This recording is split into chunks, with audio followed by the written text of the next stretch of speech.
At 25, Ji-eon works 3 jobs a day.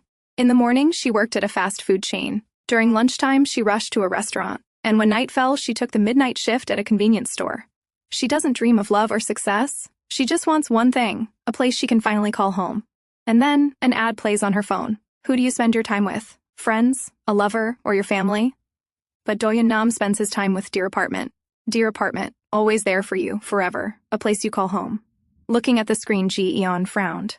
Just who the hell is this ad even for, she muttered. It was almost funny, running such an ad on a platform where you barely make 10 cents for watching ads. She stood behind the counter, completely drained, when the bell rang and an old man walked in.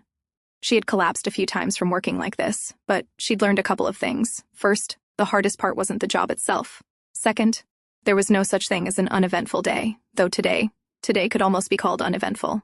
The old man grabbed a bottle of soju. Ji-eon rang it up and told him the amount. Then suddenly, he placed a doll and a pair of toy handcuffs on the counter. Before she could react, he opened the bottle and gulped it down.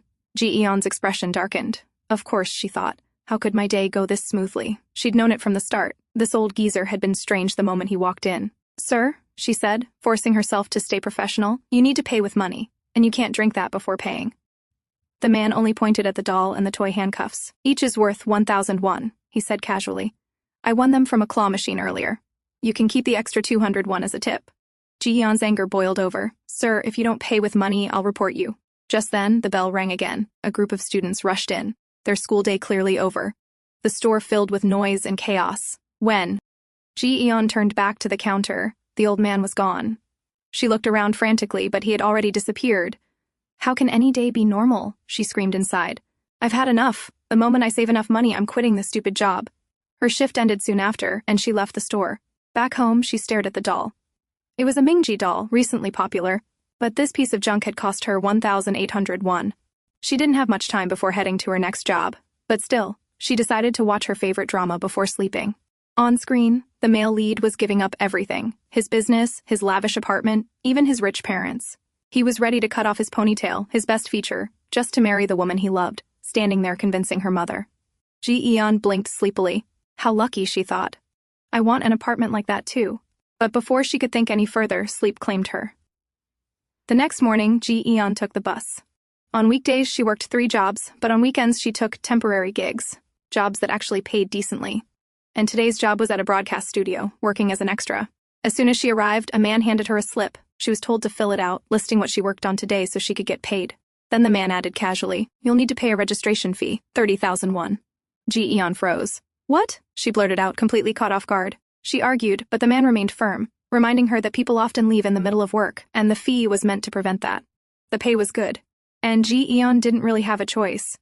So in the end, she paid the fee. The extras were given a 20-minute break before they were told to gather again. Ji-eon wandered around the studio. It was huge, but despite that, not a single celebrity was in sight. She sighed. It would have been nice to see someone, especially a celebrity from My Ponytail Lover, the drama she'd watched the night before, the one that had recently become incredibly popular. Lost in thought, she drifted toward the green room. Before she could see anyone move, a cold voice stopped her. Startled, Ji-eon turned around. A man stood behind her, looking at her with an icy expression. Dear Apartment, she thought suddenly. No, wait, that wasn't it. Doyun Nam? She called out hesitantly. He frowned. Why are you so late on your first day? He said flatly. Then, brushing past her, he entered the room. Forget it, just come inside. Ji-eon hesitated, then followed him in. Excuse me? She asked carefully. What am I supposed to do today? The man, busy playing on his phone, replied without looking up. Bring my clothes from my van. Then he added, almost as an afterthought, and I'll have a 9-spanner. Ji-eon's eyes widened. What is that? She asked. He finally looked at her, sighing in clear annoyance. Later, the cafe door opened. Ji-eon staggered inside, panting, her arms piled high with layers of clothes. She tried desperately to remember what the man had ordered. The name was completely gone from her mind. In the end, she blurted out, I'll have an Einstein. The entire cafe fell silent. Everyone stared at her. After a moment, the cashier smiled politely. Oh, you mean Einspanner. Would you like it hot or cold? Ji-eon raised her head, panicking slightly. He didn't say anything about that, so she bought both. Back in the room, she placed everything on the table. Here's your Einstein, she said, then added, and your clothes. The man stared at her, confused. Why did you get both? Ji-eon laughed. Just in case, she said, but inside she screamed, just in case you get mad, you freak. Picking up a coffee, the man gestured for her to sit. She sat beside him but couldn't help it. Her eyes kept drifting back to him. Aside from being rude, he really was good-looking. "Why are you staring at me?" he asked. Ji-eon flushed, realizing she'd been caught. "Oh, it's just really new to me," she said quickly. "I've never seen a celebrity in person before, and I didn't even know an extra had to do all this work." The man turned to her. "Extra?" he repeated. "Aren't you a manager for 2 years?" That was the moment Ji-eon realized she was in deep trouble. She was supposed to return in 20 minutes. But by the time she got back, it was already too late. She tried to explain, but no one listened. "Girls your age are always like this," the man who had promised her work said dismissively. "You abandon your responsibilities just to see a celebrity. Now get out of here." And just like that, Ji-eon returned home. But what should have been a place of rest was covered in dirt, clothes, and scattered belongings. She tiptoed inside and finally collapsed onto her bed. "What's wrong with girls my age?" she wondered aloud. "We're only trying our best to live," she mumbled. She should have just stayed home. She should have watched My Ponytail Lover instead. The money she spent on transportation, the registration fee, and that expensive coffee was barely less than what she would have earned. And that damn Doyun Nam hadn't even offered her a single coffee, the one she bought with her own money. As she cursed, her eyes landed on the doll she'd received yesterday. She picked it up, anger boiling as she remembered how much money she'd wasted on this stupid thing. And somehow, the doll's face reminded her of that stupid man. "Doyun Nam," she muttered. "This is all your fault. How dare you make me work for free?" She squeezed the doll hard. "Now get on your knees and beg for forgiveness." A dangerous laugh escaped her lips. "In fact, lick my toes, you ungrateful jerk, and keep apologizing until I forgive you. Why don't you see what it's like to apologize, huh?" Just as she finished venting her frustration, the doorbell rang. Who is it, she wondered, thinking it was her landlord coming to complain about the noise. She prepared to apologize. But the moment she opened the door, her eyes widened. There on his knees was Doyun Nam. He himself looked completely dumbfounded. What was he even doing here? Before his mind could catch up, his body moved on its own. He clapped his hands together and bowed. "I'm sorry. Please forgive me," he said, utterly embarrassed. And 25-year-old Ji-eon, whose only dream was to move into a better apartment, didn't yet realize that from today onward she had a man who would follow her every order. All because of that damn doll. So what happened earlier? Doyun Nam received a call from his manager. The voice on the other end sounded tense. The temporary manager who was supposed to come today never showed up. Doyun froze. That was when it hit him. The girl who had run off earlier, she was a complete stranger. He let out a slow sigh. How could I make such a ridiculous mistake? Just then, the door opened. A director who was going to work with Doyun stepped inside. Doyun immediately stood up to greet him. "Hey Doyun. Long time no see," the director said cheerfully. "It's been a while. I still can't believe you're doing a cameo in our drama. I'm really looking forward to the ratings going up." "Yes, I hope so," Doyun replied with a small smile. "But you can't stay like this forever," the director continued, as he led Doyun outside. "You haven't changed a bit since you were young. It's such a shame to see you appearing only in ads these days." As they left the room, Doyun suddenly turned in the opposite direction. The director stopped and looked back, puzzled. "Doyun? Where are you going? That's the wrong way," he kept calling out to him. But Doyun Nam didn't stop. He kept walking forward, as if he were possessed. And that was how he ended up here, standing at Ji-eon's door, asking for forgiveness. "What are you doing? Please get up." "Stop this," Ji-eon said, completely flustered. Doyun looked up at her. Inside, he screamed that he would love to, but he just can't. His body refused to listen. Ji-eon panicked. What if the whole building wakes up and sees this? "I'm calling the cops if you don't stop," she warned, turning to go inside for her phone. Suddenly, something grabbed her foot. She froze. Turning back, Ji-eon stared at him in confusion. "What are you doing? Let go," she shouted. In the struggle, she lost her balance and fell to the floor. Before she could react further, her eyes widened at the scene unfolding in front of her. Doyun Nam was holding on to her foot, pulling it closer to his mouth without understanding why his body was moving on its own. His face showed confusion, as if he were fighting against himself. "Hey, what are you doing? Stop it!" Ji-eon cried out in fear. "Doyun Nam, please stop!" The moment the words left her mouth, Doyun suddenly released her and pushed her leg away, as if the strange force controlling him had finally broken. "Why were you on your knees, apologizing, and even trying to lick my toes?" Ji-eon asked, utterly confused. Doyun, on the other hand, just sat there, completely embarrassed. "I did that?" he muttered. "I don't even know why I did something so shameful," he said, covering his face. "Anyway, please leave now," Ji-eon added. "No, we need to talk about this first," Doyun insisted. But Ji-eon was worried about something else entirely. "Oh, my place is a mess, and you can't just enter a woman's apartment," she said quickly. "There's a public place nearby. We can talk there. There will be Lots of people, so it won't be awkward. But the moment she mentioned a lot of people, Doyun's heart began racing uncontrollably. He suddenly froze, breathing unevenly, as if on the verge of a panic attack. Ji-eon caught him in time. "Are you okay?" she asked. "I'll be fine. Just give me a few minutes," he replied, huffing. Ji-eon could hear his heartbeat pounding. In the end, she gave up. "Just come inside for now," she said. She handed him some water. "Are you feeling better?" she asked. They sat down amid the layers of trash scattered around the room. "I'm fine. Thank you," Doyun replied after a moment. Ji-eon just stared at him. She had let him in on impulse, but now that she thought about it, did he have some kind of illness? And more importantly, what were they even supposed to talk about now? Meanwhile, Doyun glanced around the room. "Ew, this place is a dump," he thought. Turning back to her, he spoke coldly. "Please don't tell anyone about what happened today. If you say anything, I'll take legal action." Ji-eon's mind exploded. "What was this guy even talking about? Do you even remember what happened today?" she shot back. "You bossed me around and made me run all kinds of errands for you." Doyun looked at her calmly. "I apologized earlier, didn't I? So I think both parties should forget about such painful memories." To him, the conversation was over. Ji-eon, however, felt like her brain had short-circuited. "Fine," she said sharply. "If that's how it's going to be, then I'm getting this off my chest, and getting what I deserve." She raised her phone and shoved the screen toward him. "These are the expenses I paid today. Give it to me. Are you trying to get money out of me now?" he asked, brushing her hand aside. "I'm just asking for the amount I spent on you," she shouted. Doyun reached into his pocket, irritated. Why is she making such a fuss over such a lame amount?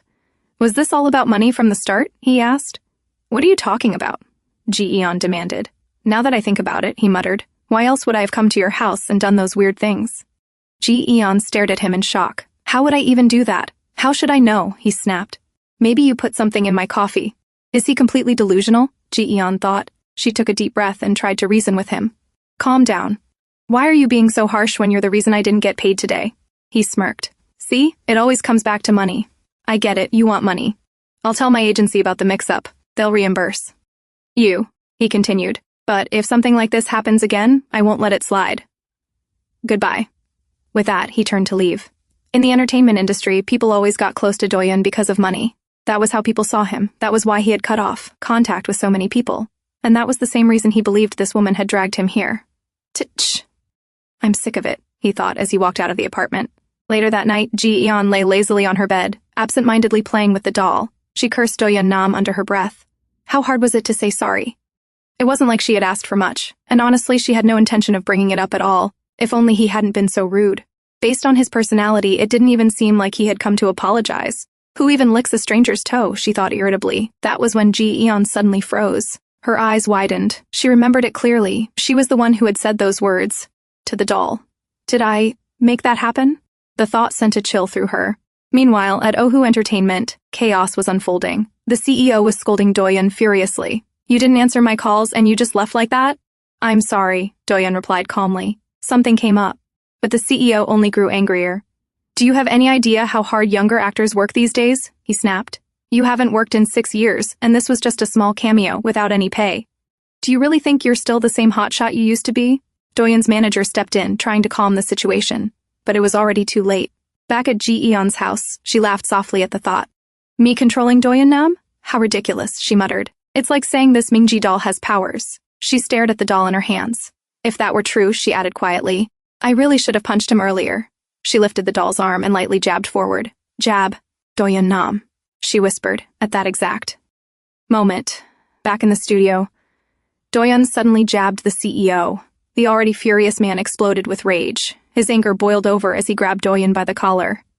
"Who do you think you are?" the CEO shouted. "You think you deserve special treatment just because you have panic attacks?" Doyun's expression hardened. This was the same man who had once said they were family, back when Doyun was rising. Back in Ji-eon's room, still playing with the doll, she whispered again, "Doyun, now let's jab to the left." And just like that, Doyun struck again. The CEO stumbled backward, clutching his face as blood began to drip from his nose. Later, "How is he?" Doyun asked his manager quietly. "He's fine," the manager replied. "But what about you?" Doyun averted his gaze. "I don't know," he murmured. "But I swear, my body just moved on its own." The manager Kim gave a small, understanding smile. "I get it. But you still shouldn't have left like that," he said gently. Doyun sighed. "Maybe it was a good thing," he said after a pause. "What if I'd had a panic attack on set?" The manager's expression turned worried. Hey Doyun, don't say that. You've gotten a lot better. But deep down, Doyun knew that wasn't true. Just thinking about crowded places still filled him with anxiety. At Ji-eon's place, he had panicked, and at this rate, he wasn't even sure he would be able to start working again. After Doyun left, the manager Kim sat down with the CEO. He tried to persuade him. He asked him to understand, reminding him how much everyone had seen Doyun struggle.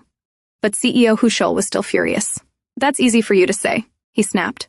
You're not the one who got punched in the face. Then he added coldly, mark my words. If Doyun doesn't clean up his act, I'll have no choice but to let him go. Manager Kim let out a dry laugh. It was bold talk, from an agency that had been nothing without Doyun. But this time, CEO Hushul was serious. His contract renewal is coming up, he continued. People think he doesn't have to work because he's made enough money. But, tell me, who's going to pay for an expensive contract for an actor who's beyond recovery? Manager Kim sighed, worry weighing heavily on him. Inside, he could only pray that Doyun would hold himself together, because if he didn't, they were all going to be in serious trouble. The next day at work, Ji-eon stared at the card Doyun had given her for reimbursement. After being insulted like that, she didn't even want to accept his money. Lost in thought, her phone buzzed. A message popped up. Thank you, Ji-eon, I am grateful to you. She sighed. She could have just said that on the phone. Still, no matter how hard she worked, it always felt worthwhile when she thought about her mother. They were living apart for now, but someday, Ji-eon wanted them to live together. And for that, she was willing to work even harder. Smiling softly, she sent money to her mother. That night, Ji-eon finally returned home. Exhausted, she slumped onto her bed. Her eyes drifted toward the doll sitting quietly on the headboard. Frustration surged. She grabbed the doll and shouted, "Give me money! Give me a house, or at least money for a down payment!" She flopped back onto the bed, still talking to the doll. "I'm not asking for dear apartment," she muttered. "I just want a simple place for two. That would be enough." Curling onto her side, she hugged the doll tightly. When everything in the world felt so difficult, all she wanted was to be with her mother. Her mother's face filled her mind, and she whispered softly, "I miss you." Murmuring like that, Ji-eon slowly fell asleep. After a while, a bell rang, tearing her from her sleep. Yawning, she sat up. Who could be here at this hour, she wondered. As she stood and walked toward the door, the feeling was almost like déjà vu. "Who is it?" she mumbled as she opened, and her mouth fell open in shock. Standing there was Doyun Nam. He was wearing a sleep robe and shorts, holding a pillow in one hand. Ji-eon screamed, "What are you doing here? And dressed like that? What is your problem?" But Doyun looked even more shocked than she was. Before she could say anything else, his body swayed, and he collapsed onto the floor. Ji-eon's face went pale. She called out to him in panic, but Doyun was already unconscious. Later, as Doyun regained consciousness, he blinked slowly. The first thing he saw was Ji-eon. Her face was pale, and she was half panicking as she leaned closer. "Are you okay?" she asked anxiously. The moment Doyun fully woke up, he screamed. "Why are you screaming all of a sudden?" Ji-eon asked, startled.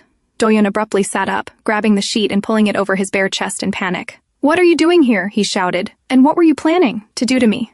"Excuse me?" Ji-eon snapped.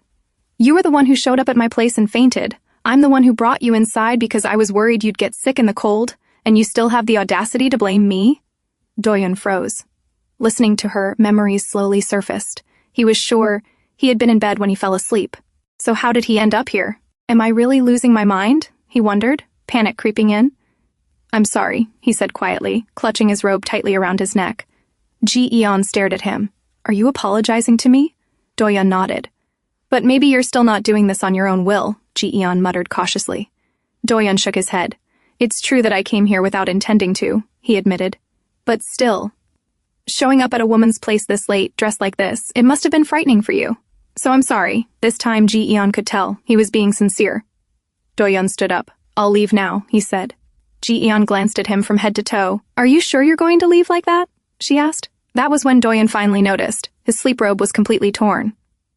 While Doyun went to change, Ji-eon picked up the doll. Now she was certain there was no explanation for Doyun's actions other than this Mingji doll. She stared at it and muttered, "When I said I missed someone, I wasn't talking about him." Then she frowned. "And if this is really your doing, then where's my money? And my house?" She glared at the doll, but soon she realized something. No matter what she said, it only seemed to affect Doyun Nam. "Hey," Doyun called from inside. "Yes? Are you done?" Ji-eon replied. The door opened. Doyun stepped out. "Are you kidding me?" he said flatly. "I can let the pants go, but what is this?" He was wearing her girly, funky top. "Oh, that," Ji-eon said awkwardly. "That's the only clean top I have. I never wore it, so I kept it." Doyun's face slowly stiffened as his eyes drifted past her, toward the mountain of mess piled around the room. What kind of woman even lives like this? He wondered. But a few moments later, Ji-eon finally managed to dress him in one of her oversized sweaters. Surprisingly, it fit him perfectly. I can't help it. It smells a little weird, Doyun muttered, scrunching his face. Ji-eon immediately grabbed the sweater, pulling it closer to her face and sniffing it seriously. Hey, what are you doing? Doyun yelled, his face turning bright red. Ji-eon ignored him, still inspecting it. I remember spilling strawberry milk on it a long time ago, but I haven't touched it since then, she murmured. Wait, did I buy this from a vintage shop? Doyun's face went even paler. Hey, it's fine. You can just let it go, he said quietly. Realizing his discomfort, Ji-eon quickly handed him her phone. You can contact someone or book cab with this, she said. Doyun's face fell slightly. There really wasn't anyone he felt close enough to call at this hour. In the end, he booked a cab. They sat quietly in the room, waiting. I can't believe I'm still awake, Ji-eon thought. I'm totally screwed tomorrow. Do you mind if I watch my show? She asked, pulling out her phone. Oh, that's fine, Doyun replied. What are you watching? Ponytail Lovers, she said casually. The one written by Jung-suk Kim? He asked. Ji-eon's face instantly lit up. Oh, you know her? A lot of men don't even know screenwriters, she said happily. You do know I'm in the industry, right? Doyun replied, giving her an incredulous look. Of course, Ji-eon smiled. I love all the dramas she's written. Yes, Doyun said calmly. She's very good at romantic dramas. I starred in one of hers. Oh, really? Ji-eon said. Let me search it. She had no real interest, but she didn't want to seem rude, so she started typing. Then, her eyes suddenly widened as she stared at the screen. I think the taxi should be arriving soon, Doyun said casually. Can you hand me the phone so I can check? No, Ji-eon replied far too quickly. I'll let you know. Just stay where you are. Doyun frowned. Why did her attitude change all of a sudden? He wondered. Earlier, she'd been completely calm. A strange thought crossed his mind. He stood up abruptly. Hey, let me see the phone. His voice sharpened. Were you filming me while I was sleeping? Ji-eon's face fell. Why would I even do that? She thought desperately. Don't deny it, Doyun continued. I saw the way you were looking at me. I can tell. You want this body. Ji-eon froze. What is this man even talking about? But without realizing it, she was staring at him from head to toe. See? He said sharply. You're staring. Please stop. He snatched the phone from her hand. If I find even one photo of me in here, I'm not letting it go. Hey, wait! Ji-eon shouted from behind. She rushed to get off the bed, but her foot slipped. Doyun! Doyun turned around just in time to see her flying toward him. From his perspective, it looked like a woman throwing herself at him. Instinctively, Ji-eon grabbed onto him for support, and the two of them crashed to the floor together. Elsewhere, CEO Huchil clicked his tongue. Just what the hell is he doing? He muttered under his breath. On his screen was an article showing Doyun Nam, dressed in a sleep robe and shorts, wandering the streets while holding a pillow. The next day, as Doyun rode with his manager, he sat unusually quiet. Noticing this, Doyun finally asked, How come you're not asking me anything? Manager Kim laughed lightly. You wouldn't tell me even, if I asked. Sorry, Doyun muttered. You won't do it again, right? Manager Kim asked carefully. Doyun fell silent. He didn't want to, but it wasn't as if he could control it either. What happened last night kept replaying in his mind, especially that woman. If it had really been him, he would never have done something so pointless. Did you do that on purpose? Doyun's voice echoed in his head. When Ji-eon had fallen over him, her face had turned bright red. No, I swear I didn't. I just slipped and fell, she had said frantically. Not that, Doyun had replied, meeting her eyes. Were you trying to hide your phone so I wouldn't see that article? Slowly, Ji-eon had sat up straight. Yes, she answered. Inside, she was flustered. It wasn't because she was worried about him. She just didn't want him to make a fuss and complicate things further. But then, Thank you, Doyun had said. Are you apologizing to me again? She asked, blinking. He nodded. But you don't have to worry, he continued calmly. That kind of article doesn't bother me. It'll be gone by tomorrow anyway. And just like that, as the cab arrived, he had left her with those unexpectedly gentle words. Now, back at work, Ji-eon felt terrible. She couldn't focus on anything. Her thoughts kept circling back, to him, and worse, to that damn Mingji doll. As regret slowly settled in, both Ji-eon and Doyun found themselves thinking about the same thing, about each other, and about why they had both done things that felt so completely out of character. Ji-eon spent the entire day thinking about Doyun Nam. She messed up so many tasks at work that she almost couldn't believe herself. But why was she even worried about him now? He didn't seem to care at all. And more than that, he probably didn't even know her name. After all, he was a famous actor. Why would he need to remember someone like her? As she searched for him online, she found out just how incredible he was. He had started his career as a child actor, earned countless titles, and built an impressive reputation. And here she was, Someone who had boldly acted like that in front of him, even making him wear that ridiculous top. Thinking about it now, she felt strangely embarrassed. But that wasn't really me, she thought. It was all because of that doll. From now on, she needed to be careful. She couldn't say anything careless in front of it. With that thought, she reached into her bag and grabbed the Mingji doll. Hey! Ji-eon froze. Her heart skipped. Wait, did the Mingji doll just talk? She wondered, her mind spiraling. Before she could think any further, she suddenly noticed a man standing at the counter. Startled, she quickly put on a polite smile. Oh, I'm sorry, she said. Are you ready to check out?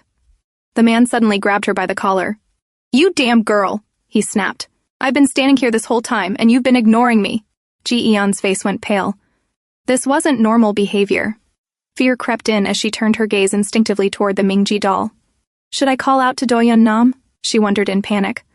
Elsewhere, Doyun arrived for a meeting with an advertiser. Manager Kim spoke calmly beside him. Doyun, listen, you have to be polite, okay? When have I not been polite? Doyun replied, frowning. Why are you acting so strange? Suddenly, he flinched as if sensing something. Back at the convenience store, the man raised his hand, about to strike. Ji-eon was so frightened that she squeezed her eyes shut, bracing herself. But the blow she expected never came. Slowly, she opened her eyes. What she saw made her breath catch. The man was being held by the collar, lifted slightly off the ground by another man wearing a black cap who had just arrived. His grip was firm, his voice cold. If you're not going to pay, he said evenly, then move. With that, he dropped the man to the floor with a loud thud. Cursing under his breath, the man scrambled up and ran out of the store. Ji-eon finally caught her breath. The strange man was gone. Slowly, she turned toward the next customer in line. Thank you, and I'm sorry for keeping you waiting, she said politely. I can help you with checkout now. The man rubbed the back of his neck hesitantly. Okay, he replied, placing a packet of green grape candy on the counter. After paying, he turned to leave. Ji-eon bowed deeply. Thank you, she said sincerely. Just as he reached the door, the man suddenly stopped. He reached into his bag and pulled out a handful of candy, placing it on the counter. Ji-eon stared at him in confusion. Thinking she wanted more, he reached into his bag again and pulled out another one. Then, with a small smile, he said, just so you feel better. With that, he left the store. Even after everything was over, Ji-eon couldn't stop trembling. Soon, her shift ended. Before leaving, she warned the new staff to be careful and told them about the man who had attacked her. Walking down the street afterward, Ji-eon suddenly missed her mother terribly. She sent a message. Mom, I really don't want to go to work. She wasn't someone who usually said things like that. She didn't want advice. She just wanted her mother's concern.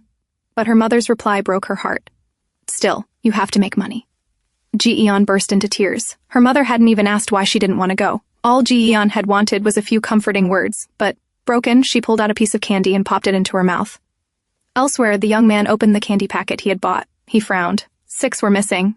Guess I need to go back, he muttered, remembering the woman. At the convenience store. Earlier, Doyun flinched the moment he saw Hyunsu 1. Hyunsu was a 36-year-old actor, once Doyun's partner in a drama.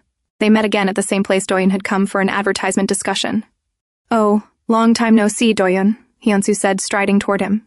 Yeah, what are you doing here? Doyun asked. Oh, I'm just friends with the president, Hyunsu replied with a smile. So I dropped by to visit. Both Doyun and manager Kim's eyes went up. Wasn't he a little too young to be friends with the president? Oh, Doyun, Hyunsu continued, casually patting his shoulder. I saw the news. I was shocked at first, but I'm sure it's all part of some preparation, right? I'll be looking forward to it, he added with a smile. Doyun went silent. Before he could say anything, manager Kim sensed the tension and quickly grabbed Doyun's arm. We have to go, he said politely. It was nice meeting you, Hyunsu. Hyunsu waved casually. I'll call you later, Doyun. Doyun stopped. Hyunsu, he said calmly. I changed my number 3 years ago. Before things could grow any more awkward, manager Kim pulled Doyun away and left. The next day at work, Ji-eon was peeling onions. She reminded herself that her mother wasn't wrong. She had to get up and keep going. Complaining wouldn't change anything. Suddenly, she spoke up. What would you do if you had a doll that could control people? She asked her colleague. Her colleague looked up. You mean, like a voodoo doll? Ji-eon blinked. Well, she wasn't wrong. Yes, Ji-eon said slowly. But you can only use it on one person. For example, let's say you could control a famous actor with it. Oh, that would be amazing, her colleague replied excitedly. I'd make them work for me while I stay home and relax. Ji-eon didn't answer. She wasn't like that. She couldn't even imagine using someone like that. Lost in thought, she suddenly cut her finger while peeling the onion. Ji-eon, are you okay? Her colleague shouted. That was when Ji-eon realized what had happened. Later, Ji-eon was sent home because of her injury. Going to the hospital would be expensive, so she chose to go straight home instead. She didn't really want to. Her place was dirty, messy, and empty. Who would want to go home to that? As she reached the gate, she sighed. I should have kept working, she thought. At least I would have made some money. Suddenly, she sensed someone behind her. Slowly, she turned around. A man stood there, wearing a cap and a mask. Ji-eon's face went pale. But then, the man quickly removed his mask and cap. It was Doyun. Relief washed over her, but the fear from that night hit her all at once. Her legs gave out, and she collapsed to the ground. You scared me, she shouted. I didn't mean to, Doyun explained quickly. Then his eyes fell on her hand, wrapped in cloth already stained red. What happened to your hand? He asked sharply. Is that blood? Yes, Ji-eon replied. I'll just go upstairs and put a bandage on it. What are you talking about? Doyun snapped. Look at that. Do you really think a bandage will fix this? Ji-eon fell silent. She couldn't bring herself to mention money in front of him, afraid he would make a fuss again. But Doyun's expression turned serious. Come with me, he said. Soon after, they arrived at a hospital. Ji-eon was still in shock. This wasn't a regular hospital. He had brought her straight into the emergency room. How much is this going to cost? She worried anxiously. At the reception desk, a nurse handed Doyun a form. Please write down the patient's information. Doyun paused, thinking for a moment. Then he turned and stared at Ji-eon. What? She asked, confused. What's your name? He asked. Ji-eon froze. Oh, right. He doesn't even know my name. Everything went smoothly. Ji-eon's hand was treated and properly wrapped. Still, she kept worrying about the bill. But when she reached the counter to pay, the receptionist smiled. Your guardian has already paid. You're free to go. Ji-eon stood there, stunned. Why would someone who had made such a fuss over money help her like this? As they stepped outside, she finally asked, How much was it? I'll pay you back next time. Doyun handed her a bag. No need, he said calmly. I came today to repay you. Inside the bag was the sweatshirt she had lent him that night. Don't worry, I washed it, he added. Now that we're even, I'll go. As he turned to leave, Ji-eon suddenly realized something. Everything was settled. They didn't need to meet again. But then, what about the doll? She reached into her bag and pulled out the Mingji doll. At that moment, a child running past collided with her. Oh, are you okay? Ji-eon asked worriedly. The little girl lifted her head, and her eyes immediately lit up. It's a Mingji doll, the girl exclaimed happily, grabbing it. Ji-eon stared in confusion. From head to toe, the girl was covered in Mingji-themed items, a Mingji hairpin, a Mingji bag, even Mingji slippers. She was clearly a superfan. But that doll was special. Trying to stay calm, Ji-eon smiled gently. Little girl, would you mind giving my doll back? The girl looked at her, then hugged the doll tightly, refusing to let go. Ji-eon panicked. But, that's mine, she tried to reason softly. The girl's grip only tightened. From behind, Doyun spoke. Why are you fighting over a doll? The child is in the hospital, and besides, you can get that doll anywhere. Ji-eon shot him a look. You idiot, she thought angrily. If that doll ends up in the wrong hands, you're the one in danger. Why are you still here? She snapped. Just go, I don't have time to talk. But before she could finish, she realized the little girl was already gone. Ji-eon's heart dropped. She had messed up. Badly. This is your fault, she muttered angrily. How is that my fault? Doyun replied. And why are you so upset over a doll? Ji-eon hesitated. A thought crossed her mind. What if I'm the only one who can control him through Mingji? If the doll doesn't listen to anyone else? Maybe it's fine if I don't get it back? But that fragile hope shattered instantly. Stegosaurus, I'll kill you, Doyun suddenly blurted out. His eyes widened in shock.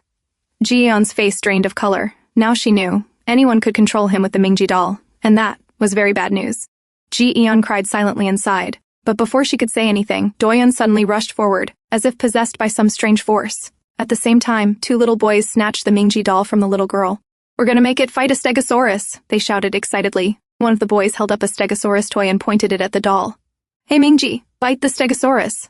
The bite came, but not from the doll. It came from a grown man. Before Doyun could actually bite the toy, Ji-eon pulled him back forcefully, covering his eyes. Oh my god, that was so close. She panted silently. Hey, what the heck, mister? One of the boys shouted. Before things could get any more chaotic, Ji-eon snatched the doll from the boy's hand. This is my doll, she said firmly, and you shouldn't play with other people's things. But in the very next second, the doll was grabbed again, this time by the little girl. It's Yunul's, she mumbled softly, hugging the doll tightly to her chest, tears welling in her eyes. Anyway, we're leaving, the two boys said, grabbing their toy and running off. Ji-eon turned to the girl. Eunil? She called gently, trying to reason with her. But Eunil only tightened her grip. Mingji is my friend, she said softly. Ji-eon? Doyun called from the side. It happened again, didn't it? Ugh, I can't believe this. He rubbed his head in embarrassment. Anyway, where am I? He asked. Oh, we're still in the hospital, Ji-eon replied. Oh, he said, glancing at the girl beside her. So you finally found her? Ji-eon nodded slightly. Yeah. She couldn't exactly tell him that he was the one who had led her here earlier. Meanwhile, Doyun was clearly frustrated. He even considered seeing a doctor, since they were already at the hospital. Ji-eon turned back to the girl. Yoon-yul, she said softly. This Mingji doll is really important to me. She paused, then turned to Doyun. And it's also really important to him. So could you please give it back? Doyun frowned. Why is she dragging me into this? That doll has nothing to do with me. Yoon-yul went quiet. Then suddenly she hugged Ji-eon instead. I'm sorry, the girl said softly. I'm sorry to Mingji too. Ji-eon smiled despite herself. The girl was adorable. Then Yoon-yul leaned closer and whispered in Ji-eon's ear, You know, Mingji has something to say. What? Ji-eon asked. Mingji wants to thank you for taking care of her, Yoon-yul whispered. And Mingji says she loves you. I see, Ji-eon murmured. But then her gaze drifted back to the doll. The girl had said all that while holding Mingji. Ji-eon slowly turned away, her thoughts spinning. Love, this doll can't control people's feelings, right? She instinctively looked at Doyun. His expression gave her the answer. Of course not, her mind screamed. Doyun looked irritated. If we're done here, I'm leaving, he said curtly. Ji-eon smiled faintly and turned back to Yoon-yul. All right, give Mingji back to me and go find your mom, okay? Yoon-yul smiled brightly. Okay. Goodbye, and kisses, sister, she said cheerfully. Mingji, you give kisses too. She handed the doll back and ran off. Ji-eon stood frozen. What did that child just say? Before she could gather her thoughts, Doyun suddenly grabbed her shoulder from behind and turned her toward him. He reached up to remove his hat. Hey, what are you doing? Ji-eon blurted out in panic. It's cold, put it back. Doyun tossed the hat aside. I've lost control of my body again, he said, his voice shaking. And I'm not doing this on purpose. His face was filled with shock. Ji-eon's heart began to race. Doyun stepped closer. I don't know what's happening to me, he said urgently, but just hit me. If you don't, then I will. He wrapped his hand around the back of her neck, pulling her face close to his. Ji-eon knew she had to do something, but her mind went completely blank. The next morning, Doyun woke up in his bed. He slowly sat up as his mind began to clear, trying to remember how he had even gotten home the previous night. Reaching for his phone, he checked the time. It was already Friday afternoon, but what truly scared him, he couldn't remember anything he had done yesterday. His phone was silent. That at least meant he hadn't caused any public scene, right? Then what had he done all day? He clearly remembered going out to return that woman's clothes, but after that, nothing. Confused, he took a sip of his coffee. Is this early signs of dementia? He wondered uneasily. But the moment the hot coffee touched his lips, fragments of broken memories flashed through his mind. And in those fragments, he saw her lips. The cup slipped from his hand and crashed to the floor. Why her lips? He whispered. Slowly he reached up and touched his own lips. The lingering sensation told him exactly what might have happened. Meanwhile, back at the convenience store, Ji-eon sighed in frustration. She had completely lost control again. But what was she supposed to do? Doyun Nam looked too handsome. She should have told him to stop, but instead she had said, Doyun Nam, get on your knees. And in the very next instant, Doyun had obeyed. He dropped to his knees, but instead of what she intended, he ended up kissing her shoes. The moment it happened, Doyun's eyes widened in shock. Ji-eon froze too, realizing just how disastrous the situation had become. At least, she had managed to stop things before it turned into something worse. Doyun sat there stunned.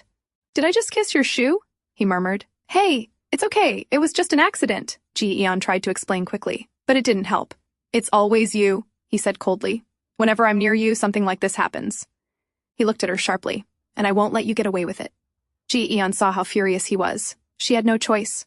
With a quiet sigh, she used the Mingji doll again. Doyun Nam, she said softly, forget everything that just happened. Go home and sleep. In the next moment, Doyun turned without hesitation and began walking away. Hey, don't forget your hat and mask, Ji-eon called out, suddenly remembering he was a famous actor. Doyun immediately complied, picking them up and leaving. No matter how dangerous the Mingji doll was, it was the only reason she had been able to handle that difficult man.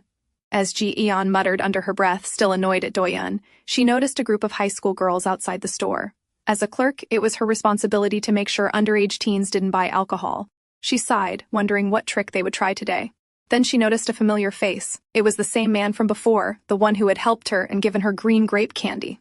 He was now standing outside talking to those girls. A moment later, the man entered the store. He casually picked up a bag of candy and 2 bottles of soju, placing them on the counter. Ji-eon's eyes widened. She had thought he was a good person. So why? Can I see your ID? She asked. The man handed it over. Ji-eon checked it. Everything was valid. She had no reason to refuse, so she completed the transaction.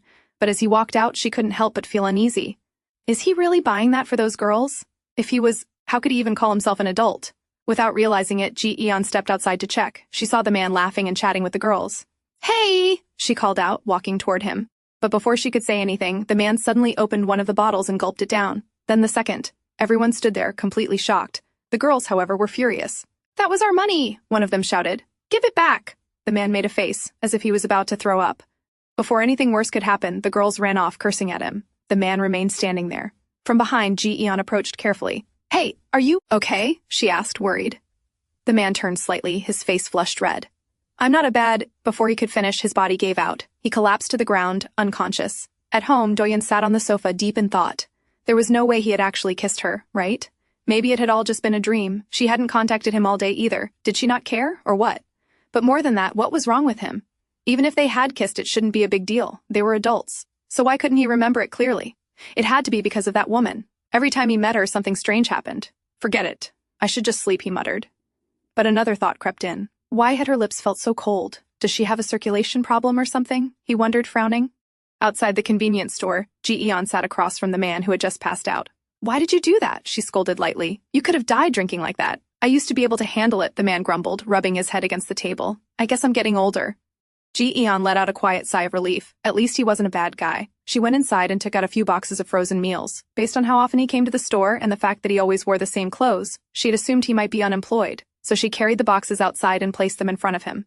I'm supposed to throw these away soon, she said casually. They're about to expire, so just eat them. It won't kill you. The man slowly lifted his head. A small smile spread across his face. He stood up, grabbed Ji-eon's hand and asked, You're a good person. Do you want to be my friend? Ji-eon quickly pulled her hand back. Hey, don't get the wrong idea, she clarified. I'm just giving you food this one time. Then she went back inside. The man remained outside. After a while, he spoke again. I'm not asking for a free meal, he said quietly. I just don't really have any friends. So can we be friends? He suddenly sat down, looking a little dejected. Well, you seem like you have a lot of friends, he mumbled sadly. Ji-eon scoffed in disbelief. This guy was completely different from her first impression of him. You should go home, she suggested gently. It's already morning. The man suddenly looked up, startled. Oh no, I forgot, I have to send it by this afternoon, he exclaimed. He quickly handed Ji-eon a flyer, scribbling something on it before rushing off. He grabbed the meal boxes from outside, then turned back briefly. Thanks for the food, keep in touch, friend, he called out with a grin. Ji-eon looked down at the flyer. On it was written his name and phone number. The next day, Ji-eon received a call from one of her former colleagues. Her friend asked if she could help with a cleaning job she couldn't attend due to personal reasons. Ji-eon wasn't really inclined to go, but she couldn't bring herself to say no, so she went to the address her friend had given her. It felt almost comical. She could barely keep her own apartment clean, and here she was going to clean someone else's house. She rang the doorbell and greeted politely. Hello, I'm filling in for Miss... Her words stopped mid-sentence, because the person who opened the door was none other than Doyun Nam.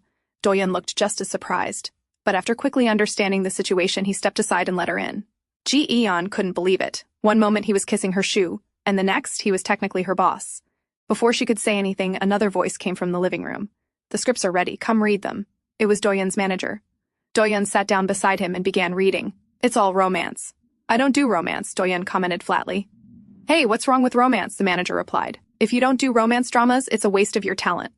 From the side, Ji-eon nodded slightly while continuing her cleaning. What does he think? That he'll stay handsome forever, she thought. But Doyun remained firm. It's my face. I'll decide how to use it, he said arrogantly. Damn, you're so arrogant, the manager muttered. Doyun didn't even deny it. Then suddenly, the manager asked, Ait, is this because of Kim? Both Doyun and Ji-eon's eyes widened. Doyun's, with shock. Ji-eon's, with excitement. After all, Kim was her favorite writer. What does this have to do with Kim? Doyun asked quietly. His manager advised him not to let personal matters interfere. Doyun, women don't like guys who are petty, he warned. Ji-eon's curiosity spiked. This was juicy. Eventually, the manager left, telling Doyun to think it over again. When Doyun returned inside, he noticed Ji-eon glancing at the script. What are you doing? He asked. Can I read a little? She asked cautiously. I won't spoil anything, I promise.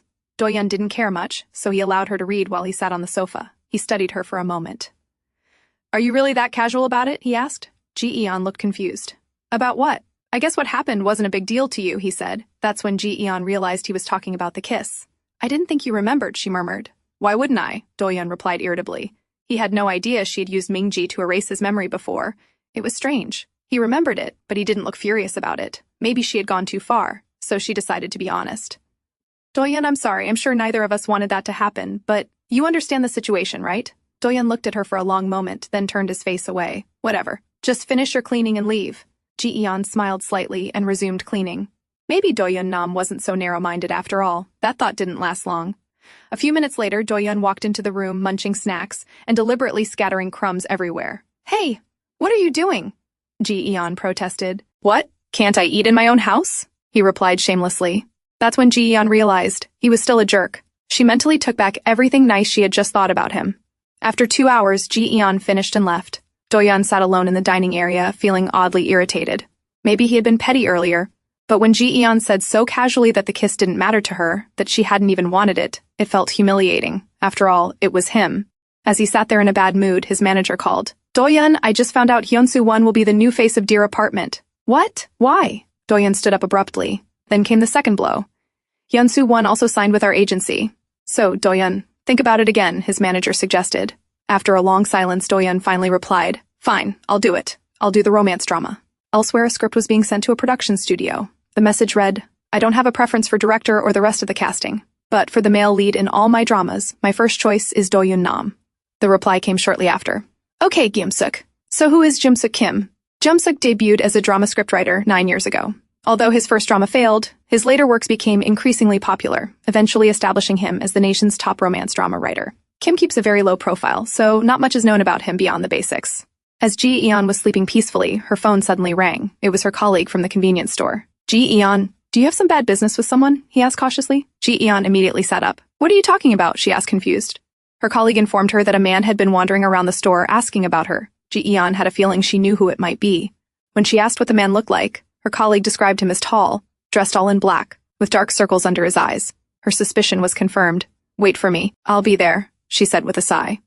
When she arrived at the store, she saw the man sitting there clearly waiting for her. Hey, don't you know this is inappropriate? You could get arrested for this, she scolded lightly. The man looked up at her. I'm sorry. I waited for your call, but you didn't call, so I came here, he explained. Ji-eon sighed. Sorry. Something came up yesterday. The man smiled gently. So, are you free today? He asked, standing up.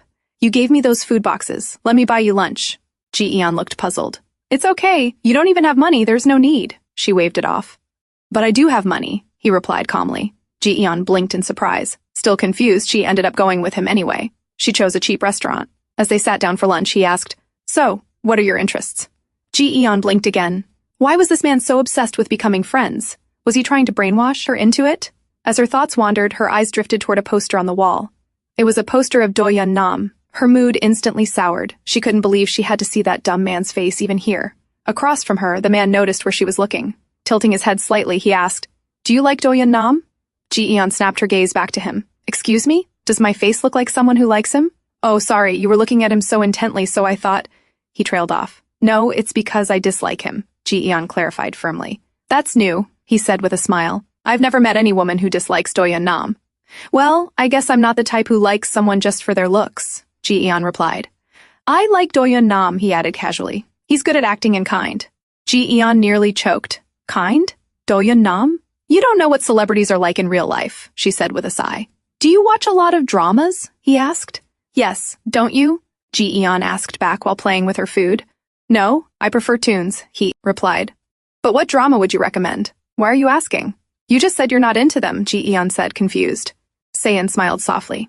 But I can start getting into them. You're supposed to share interests and hobbies with your friend, right? Ji-eon blinked. Then somewhat awkwardly she answered, My ponytail lover.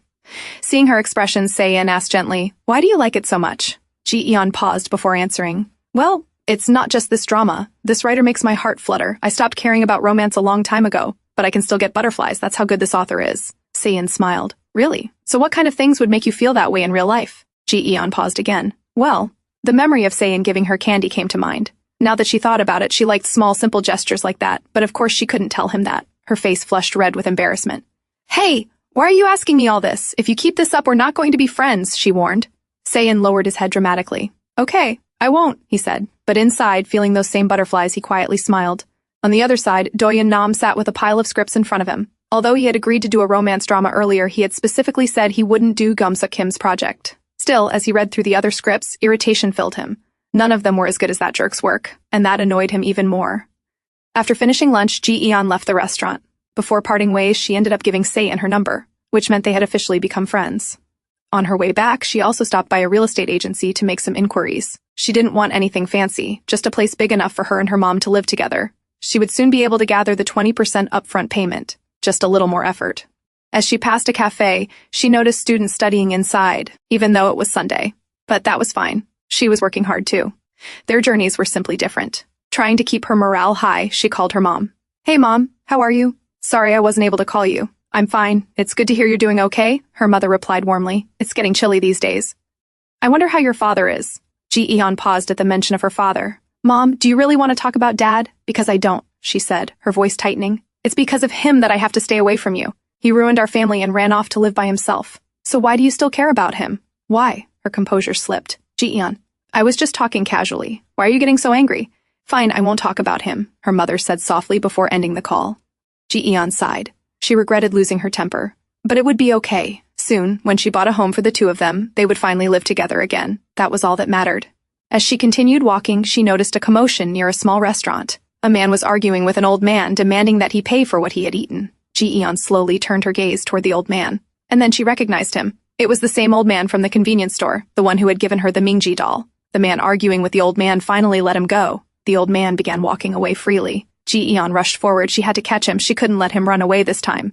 You remember me, don't you? She called out, running after him. The old man blinked. Who are you? Her anger flared. I'm the one you gave that trash doll in handcuffs to at the convenience store. Do you even know how much trouble I went through because of that doll? Oh, is it because I didn't give you the instructions? The old man asked casually. Ji-eon blinked. What instructions? There was a note attached. Red letters on a yellow piece of paper, he explained. The color drained from Ji-eon's face. Didn't you get it from a crane game? He asked. Did I say that? The old man muttered vaguely. That's when Ji-eon realized this foolish old man hadn't won it from a crane game. There had been a talisman attached to the doll. Should I throw it away or just burn it? She murmured to herself. You shouldn't do that, the old man said casually.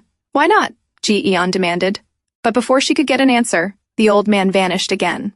Ji-eon went home and pulled the doll out from under her bed. After that chaotic day, she had hidden it away. Now there was only one option she could see. She should give it to Doyun Nam.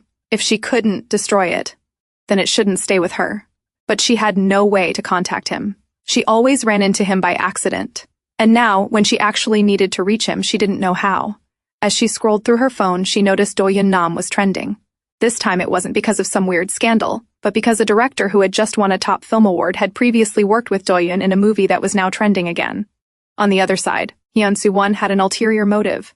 He wanted to crush Doyun Nam completely. That was why he had made a deal with the CEO of Doyun's agency, to bring about Doyun's downfall once and for all. Hyun-soo was confident, because he had one woman on his side. Back at home, Ji-eon wondered what it must feel like to receive so much attention. She didn't realize how overwhelming it actually was. At that very moment, Doyun was on the floor of his house, panting, struggling through a panic attack. Ji-eon's phone rang. Unknown number. Hello? Who is this? I'm disappointed you didn't even save my number. It was Se-in. Oh, sorry. What's up? Ji-eon asked. Do you want to watch a movie? They're screening my favorite one, he said. It happened to be a movie featuring Doyun Nam, but Ji-eon needed to meet Doyun, so she declined. Se-in sighed softly. He had worked up all his courage to ask her. Ji-eon arrived at Doyun Nam's house. Once she solved this doll issue, both she and Doyun could finally breathe. She rang the doorbell. No answer. For a moment, she wanted to run away instead of facing him again. But, Doyun, are you home? It's Ji-eon, she called out. Still no response. She leaned closer to the door, trying to listen. And then, she heard a faint groaning sound. Her eyes widened. What was going on? She remembered how Doyun had panicked at her house before. Without wasting a second, she pulled out Mingji and made a request. Doyun Nam, open the door! After a few seconds, the door slowly opened. Doyun stood there, panting heavily. Ji-eon realized she had been right. He was struggling. Doyun, breathe slowly, she said gently. Doyun listened. He followed her voice. Slowly, he began to calm down. It's okay, Ji-eon reassured him. She helped him lie down on the sofa. Are you okay? Should I call an ambulance? She asked. Doyun shook his head weakly. Why did you come here? He asked. I have something to talk to you about, she replied. Embarrassed, Doyun muttered. I won't do anything, even if you're stalking me, so just go. Ji-eon grabbed him firmly. But you have to listen to me first. Meanwhile, the woman Hyunsu was relying on for his confidence returned after finishing a task given by her father. She was Sae-jeon, the daughter of the WJP Group, one of the top conglomerates with subsidiaries ranging from food to transportation. The head of the family was President Gwanmok Ji-eon, who had 3 sons and 1 daughter, Sae-jeon. WJS Entertainment, the largest company in the broadcasting industry, was run by Sae. Although her management style was widely praised, she had one major flaw. She was a serial dater, having been involved with nearly half the men in the industry and was currently on her way to meet a man. Back at home, Doyun sat holding the doll. So, you're saying this doll controls my actions? He asked. Ji-eon hesitated, then nodded. It didn't make any sense, but at the same time, it explained everything. All the bizarre things that had happened suddenly felt justified. Ji-eon quickly clarified that she had never done anything on purpose. In fact, she had been trying to fix things all along. Doyun's expression darkened. Stop lying. You totally played me, he said sharply. You even violated me. Violated? When did I do that? Ji-eon asked, confused. Doyun couldn't believe her reaction. She wasn't even acknowledging the kiss. Fine, he said coldly. If you didn't do anything on purpose, then I'll forgive you, on one condition. Ji-eon looked up. What condition? Doyun leaned closer, a dangerous smile forming on his lips. I want you to experience everything I went through, one by one. Ji-eon's face turned pale. Everything. Just thinking about what had happened to Doyun gave her chills. Meanwhile, Doyun scoffed inwardly at her expression. Just look at her face, he thought. Ji-eon quickly thought through her options. She couldn't refuse. Everything else was manageable, but kissing a shoe. Still, she finally replied. Fine, I'll do it. Doyun, sitting in front of her, smiled dangerously. He, Doyun Nam, had never been treated like this in his entire life, and she just wanted to forget the kiss, after making him think about her all day, after coming here and calming him down. What do I have to do? Ji-eon asked. Doyun leaned in, he grabbed her face, his hand moving to the back of her neck, and pulled her into a kiss. Now try forgetting this, he challenged. The moment it happened, both of their faces went pale. Ji-eon froze, realizing what had just happened. Doyun, on the other hand, realized something else entirely. The sensation he felt now was completely different from before. That's when it hit him. He had never kissed her lips before. He had kissed her shoe. Suddenly, a sharp hit landed on his head. Why did you hit me? He asked. Ji-eon glared at him. Hit you? You still don't know why I hit you, she snapped. Fine. If you don't want me to hit you, then hit yourself instead. She turned to Ming-ji and gave the command. In the next moment, Doyun began hitting himself, as if possessed. Ji-eon stood up to leave. Wait, Ji-eon, Doyun called out. How long is this going to last? He asked. Ji-eon didn't stop. He couldn't let her leave like this, so he finally said, I thought we had kissed. Ji-eon paused. At the hospital, I thought we kissed. I got it all wrong and got angry, he admitted. But now I realize what actually happened. Ji-eon turned back, still angry. Is that all you have to say? She asked. Doyun remained silent for a moment. Then he spoke. No. I have a proposal for you. Elsewhere, Hyunsu-won called Sae to meet him. He asked for her help in bringing down Doyun Nam, but Sae was not someone who could be easily persuaded. Hyunsu-won, she said calmly. You know women from other agencies throw men away once they hit 25. You're 35. But I've kept you around, she continued, because I'm not good at throwing away things I've grown attached to. She paused. Then suddenly she tightened her grip around Hyunsu's face, a face she had been caressing just moments ago. But now, you've lost that freshness. You're worn out, she said coldly. It might be time to let you go.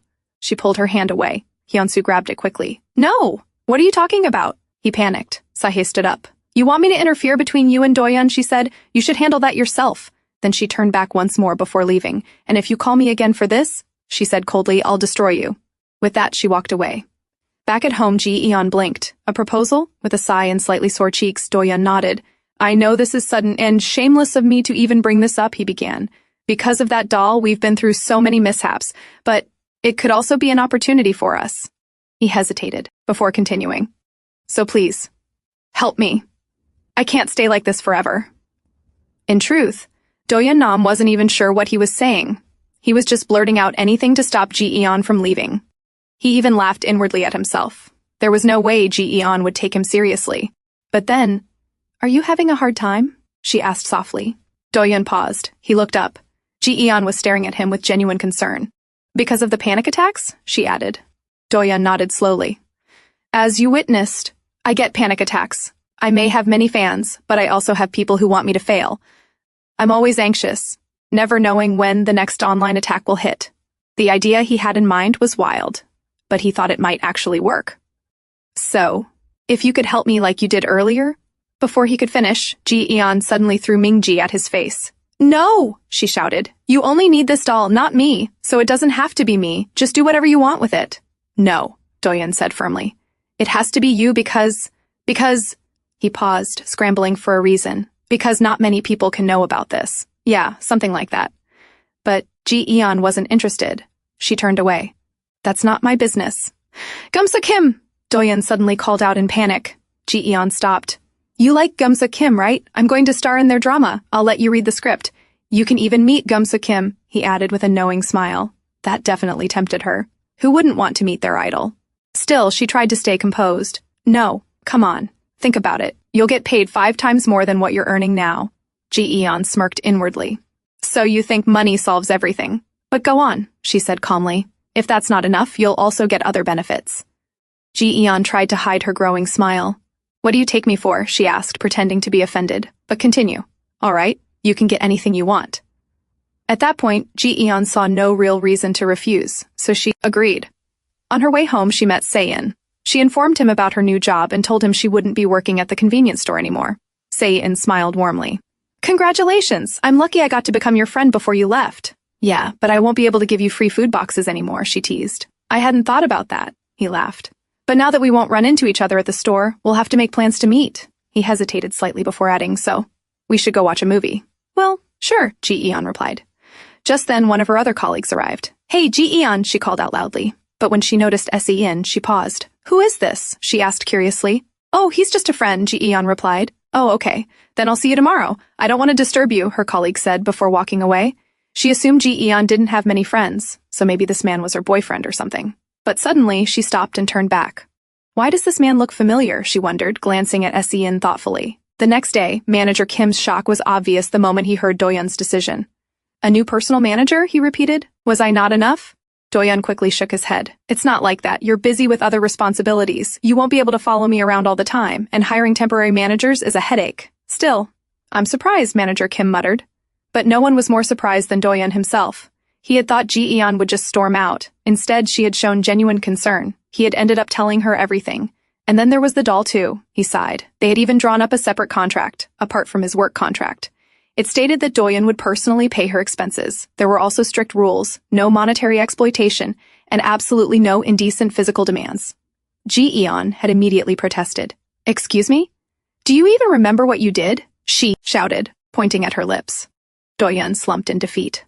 "After everything I went through, let's just call it even." Ji-eon scoffed. "I never did anything on purpose. But you did that deliberately," she argued fiercely. But when Doyun raised his puppy-like eyes, who could say no to that face?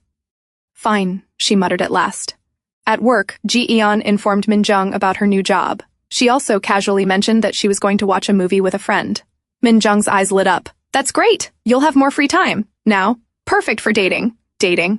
Ji-eon had never even had time to think about that. But dating Se-in? The thought made her cheeks flush. "But where did you meet him?" Min-jung asked curiously. "Oh, at the convenience store. He used to come there a lot." "Convenience store?" Min-jung repeated. She blinked slowly. Something about that rang a bell. And for some reason, she felt an odd sense of unease. That night, Ji-eon called all her part-time workplaces and officially quit. She lay back on her bed, staring at the ceiling. Then suddenly, she realized she needed to pick an outfit. Earlier, Min-jung had strongly advised her not to wear hoodies or sweatshirts. But when Ji-eon opened her closet, she realized none of her clothes looked good. She tried on multiple outfits, but nothing felt suitable.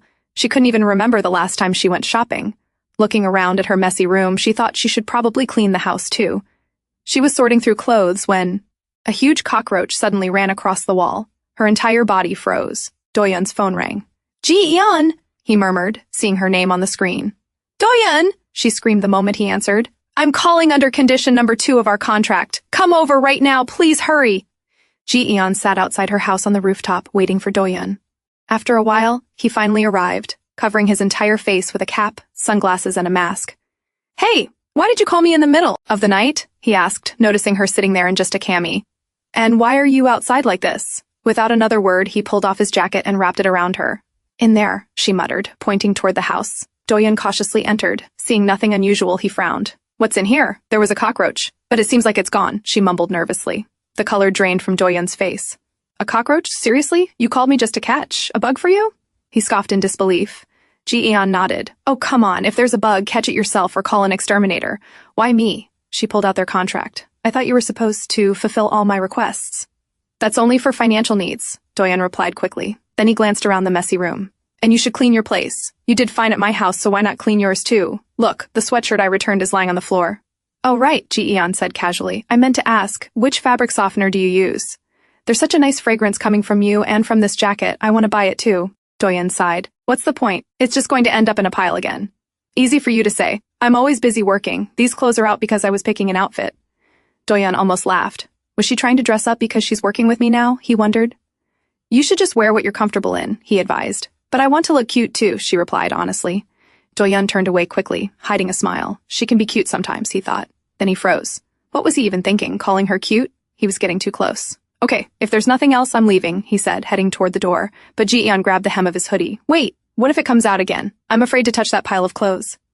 Doyun turned around sharply, pulling his hoodie back. Ji-eon, you need to learn how to separate personal and professional matters. Our relationship is tricky. I'm just your employer. Ji-eon stared at him silently. Was I too harsh? Doyun wondered for a second. Then Ji-eon suddenly whispered, There it is. She pointed toward the wall. Doyun's face went pale. It was huge.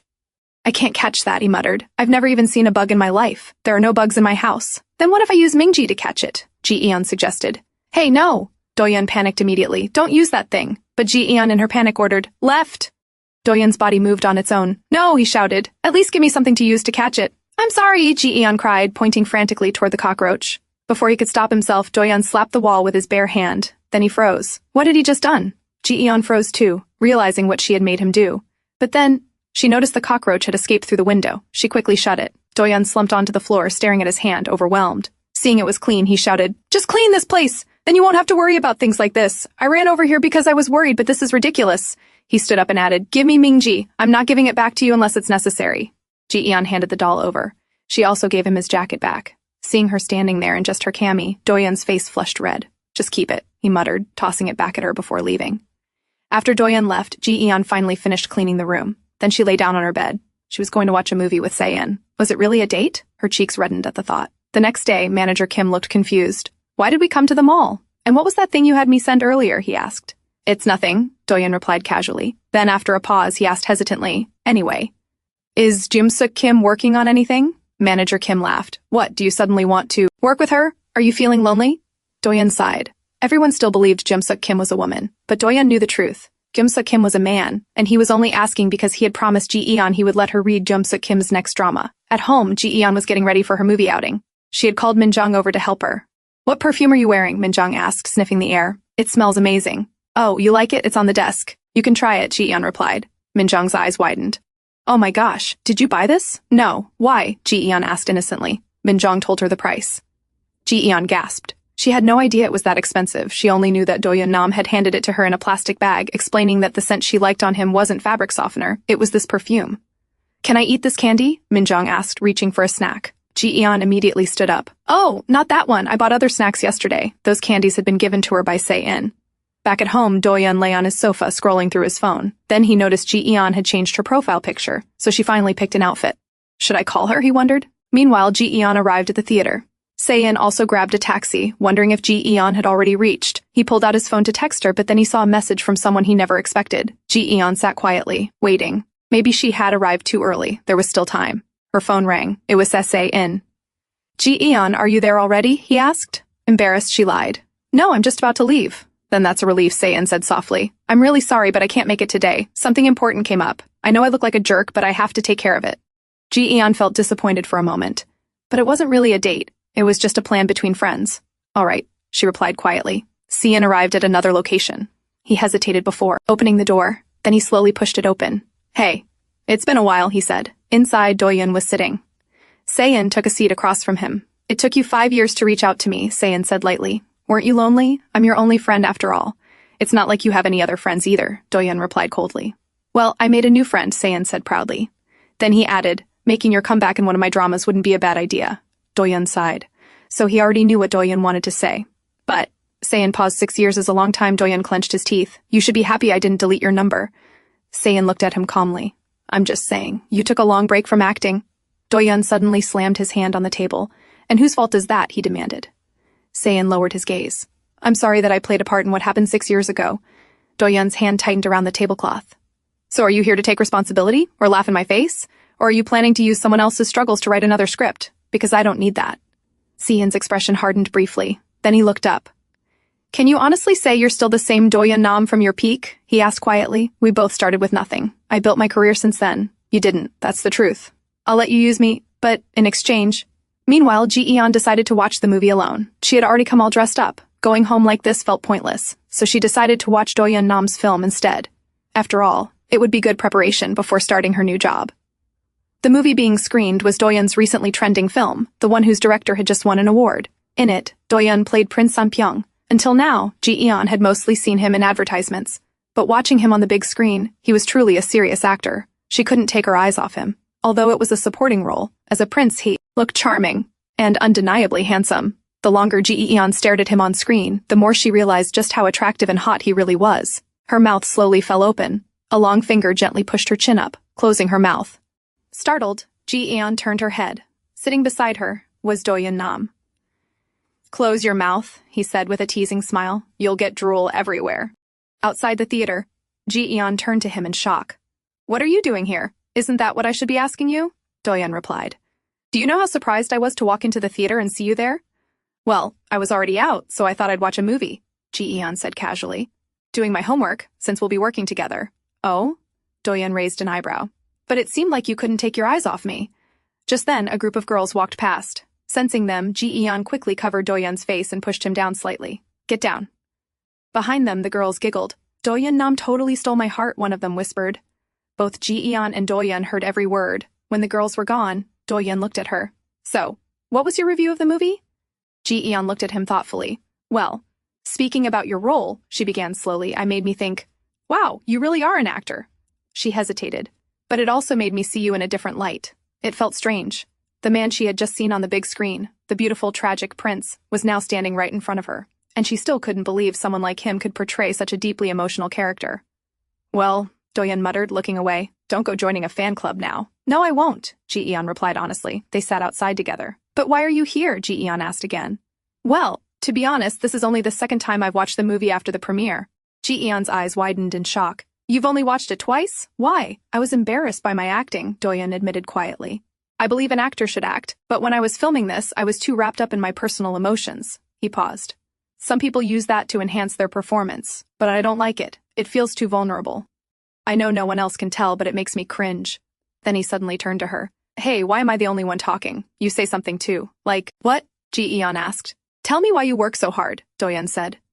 Ji-eon looked at him for a moment before sighing. Well, I have issues with my parents too. Too? Doyun murmured. Ji-eon raised her head slightly. The part you mentioned, about getting swept up in your emotions, wasn't that the scene with your father in the movie? She asked carefully. Doyun blinked. You could tell that? He whispered, bewildered. Ji-eon nodded. Doyun slumped slightly in embarrassment. That's so embarrassing, he muttered. Why is it getting popular now? Ji-eon smiled gently. Well, I guess I finally found something we have in common. She looked ahead thoughtfully. Life sure is hard, huh? Doyun lifted his head slowly. He didn't say anything, but silently, he agreed. Meanwhile, Se-in, after meeting Doyun, tried to contact Ji-eon, but he couldn't reach her, so he began sending messages, asking where she was. As he sat alone, he replayed Doyun's words in his mind, about using other people's struggles to write his scripts. He sighed. 6 years was too long. Too much time had already passed to properly explain what really happened, and now, there was no point denying it. Maybe he just had to accept what Doyun believed. Maybe this was karma, or maybe this was who he had always been. Your clothes look different, Doyun said casually. Were you here to meet someone? Oh, yes, just a friend, Ji-eon replied, pulling out her phone. She suddenly remembered it had been on airplane mode. Just a friend? Doyun repeated, leaning slightly closer. Ji-eon glanced at him. At that exact moment, her phone buzzed non-stop. Doyun frowned. Just how many texts are you getting? I just turned my phone back on, Ji-eon explained. But then she paused. There were too many messages, all from Se-in. I'm going to go, she said quickly, standing up, and before Doyun could react, she dashed out. I'll walk you, Doyun started. But she was already gone. He stood there, watching the empty space she had left behind. Well, she sure is fast, he muttered. Unaware, someone nearby had been taking pictures of them. I'm sorry. Are you mad? Ji-eon, you don't want to talk to me? Those were the messages Se-in had sent. Ji-eon quickly called him. Se-in, she said, slightly out of breath. I'll give you one chance to make it up to me. After a while, Se-in sat across from Ji-eon and asked, "This is really all it takes?" "Yes," Ji-eon replied with a smile. "I was just craving something sweet, and you sent so many messages. It was honestly the most dramatic thing I've ever seen. My phone was off, so that's why I couldn't answer your calls." "Oh," Se-in blinked. "I didn't think about that. I've been ghosted so many times before, so it didn't even occur to me." Ji-eon blinked in surprise. Just what kind of life has this guy lived, she wondered. "It wasn't anything worth ghosting someone over," Ji-eon said gently. "Besides, I'm sure you had a good reason." "Yes," Se-in nodded. "To be honest, I met another friend today. He used to be my only friend, but because of some misunderstanding, we hadn't talked in years." Ji-eon listened quietly. "So, did it feel good seeing him again?" she asked. Se-in looked at her for a moment before answering. "Yeah, but from now on, I won't cancel our plans like I did today, no matter who calls." Ji-eon looked up at him, sipping her coffee. "But he sounds like a special friend." "What if you miss him?" she asked softly. "But you're special too," Se-in replied. Ji-eon almost choked. "Hey, if someone overheard you, they'd think we've been friends for years," she teased. Se-in smiled warmly. "That's true. It's strange. But I just enjoy spending time with you." After Se-in walked her home, Ji-eon started walking ahead when Se-in called Ji out to her. "Ji-eon, don't read these texts until you get home," he said, holding up his phone with a mysterious smile. After freshening up, Ji-eon sat on her bed, curious. She opened her phone. "You are such a kind person. Thanks for meeting up with me. And you looked pretty today." Ji-eon's face turned bright red at the last message. On the other side, Hyun-soo sat inside his car, staring at the photos he had just received. "Is this it?" he asked with a frown. The informant explained that Doyun had only left his house once, so that was all he had managed to gather. Hyun-soo sighed. Even if Doyun Nam was dating a non-celebrity, it wouldn't really help him. Frustrated, he cut off the call and instructed the informant to keep watching Doyun for a few more days. Just then, he saw Sahi stepping out into the parking area, the very person he had been waiting for. Excited, he quickly got out of his car. "Sahi, let's talk. I can't just let you go like this," he said urgently. In his hurry, the photos slipped from his hand and scattered across the ground. Sahi bent down and picked them up. "What is all this?" she asked coolly. Hyun-soo stammered, trying to explain, but she cut him off. "Stop this and leave Doyun Nam alone. This is so embarrassing. If you keep acting like this, what will become of me? After all, I'm the one who made you, so act your age." She threw the photos back at his face and turned away. Angered, Hyun-soo called out, "Sahi, why are you so protective of Doyun Nam?" She stopped and turned back, her expression irritated. "I'm not protecting him, you're just pathetic." Hyun-soo's face fell. "Don't lie. Do you even love me?" he asked, his voice cracking slightly. Sahi stared at him for a long moment. Then she sighed inwardly. What a pain, she thought. Back at the agency, CEO Hushal was advising Doyun. "You should be selective about your engagements. We've always packaged your hiatus as something mysterious, so don't just appear everywhere." Manager Kim smiled and nodded. "Don't worry, we'll be careful." Just then, the door opened. Sahi walked in. Everyone immediately stood up in surprise. "President Ji-eon? What brings you here?" Huchul asked. But Sahi ignored him and looked straight at Doyun. "Doyun, you know the paparazzi were taking photos of you?" The room instantly grew tense. "Photos?" Doyun murmured. "I took care of one guy. There wasn't anything damaging in them, but you should be more careful in the future." "And you came here just to tell me that?" Doyun asked, slightly surprised. "Well, I was in the area," Sahi replied calmly, leaning back. "I remember when you helped me in the past," Doyun said. Sahi smiled faintly. "Back then, you were working with our company, and I had just become CEO. I wanted to handle it quietly." "Thank you," Doyun replied sincerely. Sahi paused. "Well, don't mention it. We should grab dinner sometime." Doyun kept his expression straight. "I don't accept sponsors." CEO Huchul and Manager Kim both gasped. Sahi froze for a moment, then slowly turned back to him. "I already know you're not someone who can be easily persuaded," she said calmly. "And how stubborn you are." "I apologize if that sounded rude," Doyun added. "Why are you being so formal?" "It's awkward," Sahi replied lightly. With that, she turned and left. The day finally arrived when Ji-eon officially started working at a real company. She was genuinely excited. Manager Kim handed her a contract. "Take a quick look so we can head out," he said. Ji-eon leaned slightly toward Doyun and whispered, "Hey, just a quick look around." "What did you expect?" Doyun replied calmly. "You're not going to work in an office." Ji-eon's face fell. She had imagined something more structured and professional. "You're wearing the perfume," Doyun suddenly said after noticing. Ji-eon looked up. "Oh, yes, thank you," he smirked. "Consider it a gift to celebrate your new job." "Yeah, but is it really okay?" "It's so expensive," she murmured. "That's why I use it. I don't like wearing what everyone else wears." "Huh. Jerk," Ji-eon thought silently. But as Doyun turned his face away, he realized something. He didn't actually mind that she was wearing it. When he looked at her again, he noticed she was dressed in her usual hoodie. "I thought you'd dress up more for your first day," he said casually. Surprised, Ji-eon looked at him. "Was I supposed to dress formal?" "No. I thought you wanted to look good," Doyun replied. She sighed lightly with a small smile. "What do I even need to look nice for?" With that, she walked ahead as Manager Kim called her. Doyun stood frozen. So when she had said she wanted to look good before, it wasn't for him? Should I get a license? Ji-eon asked Manager Kim. Before he could answer, Doyun stepped forward and placed his hand lightly on her shoulder. Grab a coffee, he ordered. Right now? I'm talking to Manager Kim, Ji-eon said. What's there to talk about? You can't drive yet, so go get coffee. Ji-eon didn't argue. She ran off to buy him coffee. Meanwhile, Doyun sat in the car, irritated. He knew he was being petty, but he felt strangely annoyed. It made him feel awful. Earlier, when President Ji-eon came, I thought it had something to do with Hyun-soo-won, Manager Kim added casually. What about him? Doyun asked, still irritated. You didn't know? They broke up. Doyun looked shocked at first. Then he burst out laughing. Are you happy about that? Manager Kim asked. Huh? Breakup? No way. That's just what she does, Doyun replied. Even if it looks like they're dating, Sahee-jeon doesn't see it that way. They didn't break up because they were never really dating to begin with. You know a lot about her, Manager Kim said teasingly. Does that mean you like her? Doyun frowned. What is it with you and dating? Well, I've never seen you with anyone, even though there are plenty of women into you. Doyun scoffed. I'm not into that stuff. I don't like people that much to begin with, and it's not easy to win my heart. Just then, there was a knock on the car window. Here's your coffee. Ji-eon stood there, smiling brightly. And the very heart Doyun had just been talking about, suddenly, pounded loudly in his chest, his face flushed red. What is happening? He thought, utterly confused. He quickly reached out, grabbed the coffee, and shut the blinds. Ji-eon looked slightly puzzled by his sudden behavior, but quietly sat back in her seat. In the back seat, however, Doyun Nam was clearly troubled. He couldn't understand what he was feeling. From the driver's seat, Manager Kim glanced at Ji-eon. Without proper experience, why was she getting a full-time position? And Doyun didn't even seem to like her, so why? I have a question, Manager Kim said. How did you manage working in this field without a driver's license? Ji-eon startled slightly. Oh, somehow I managed, you know, she answered hesitantly. Still, it doesn't make sense, Manager Kim continued. You have to pick up outfits from the stylist using this van. How will you handle that? What will you do if I'm not around? Ji-eon listened quietly, unsure how to respond. Then from the back seat, a calm voice spoke.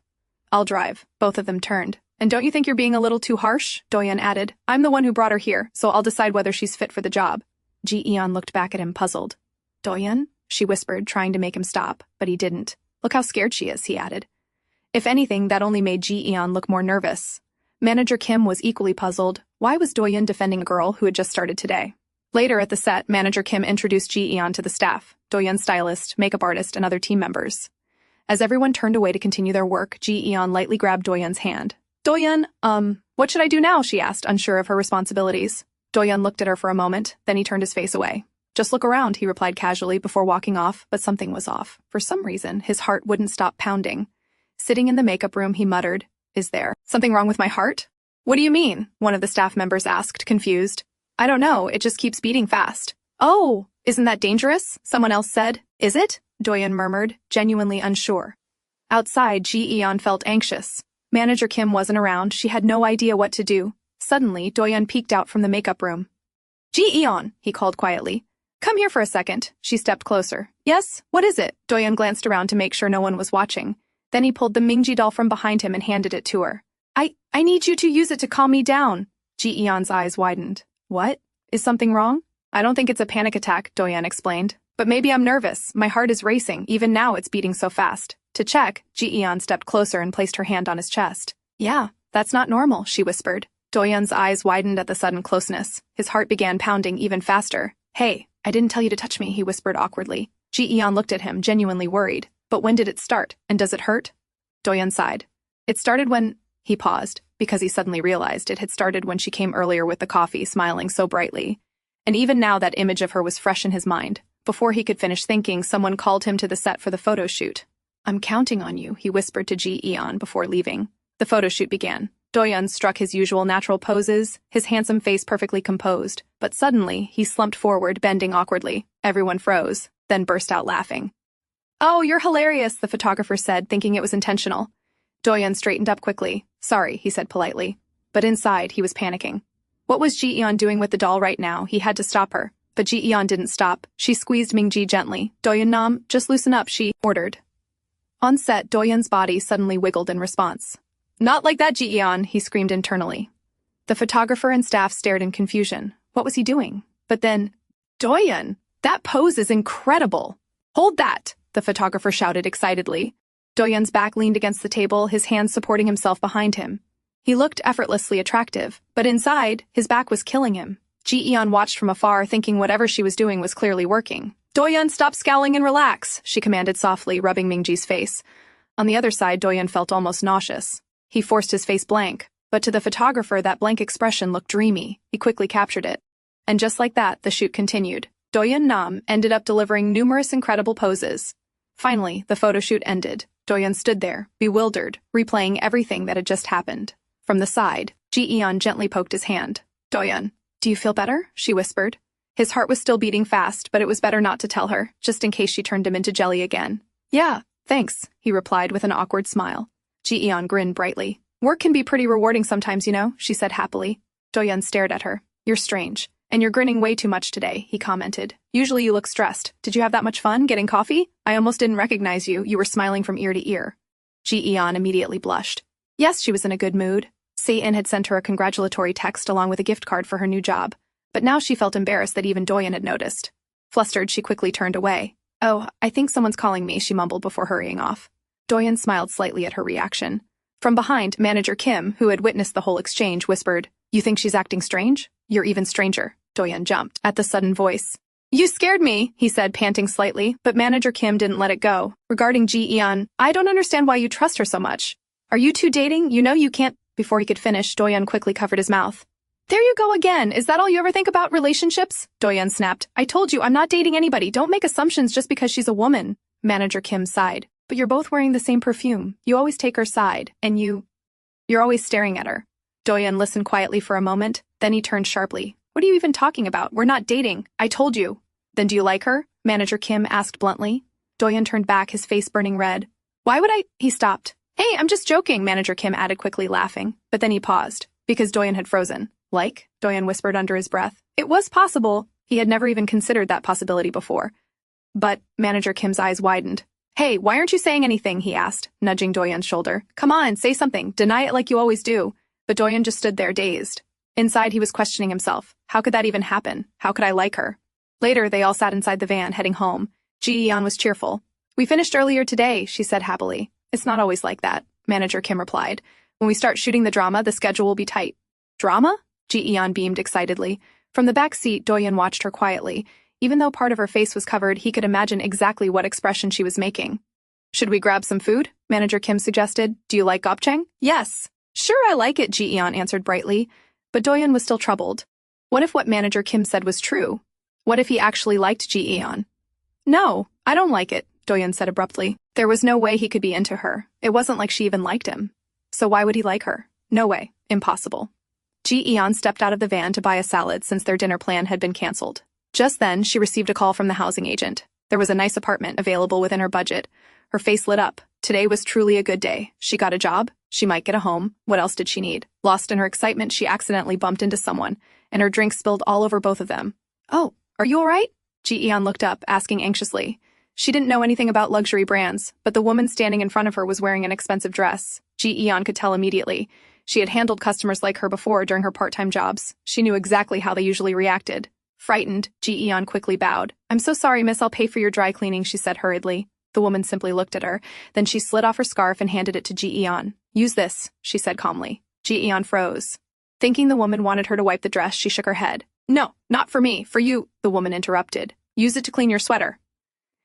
Startled, Ji-eon looked at her properly. "Oh, I can just wash my hoodie in the washer, but your dress? I can wash it too," the woman replied smoothly.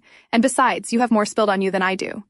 Ji-eon hesitated. "Okay, I'll return it. Please give me your contact information."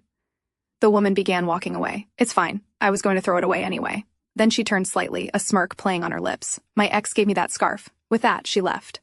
Wrapping the scarf around herself, Ji-eon returned to the van. It looked completely out of place on her. "Sorry it took a while. I spilled coffee on myself, so someone gave me this scarf," she explained as she got in. From the back seat, Doyun suddenly leaned forward. "Let me see. How did that happen?" he asked quickly. "Oh, it's fine," Ji-eon said lightly. From the front seat, Manager Kim quietly observed everything. Doyun sat back with a sigh. "You're so clumsy. What are you going to do? You don't even do laundry that often," he added absent-mindedly.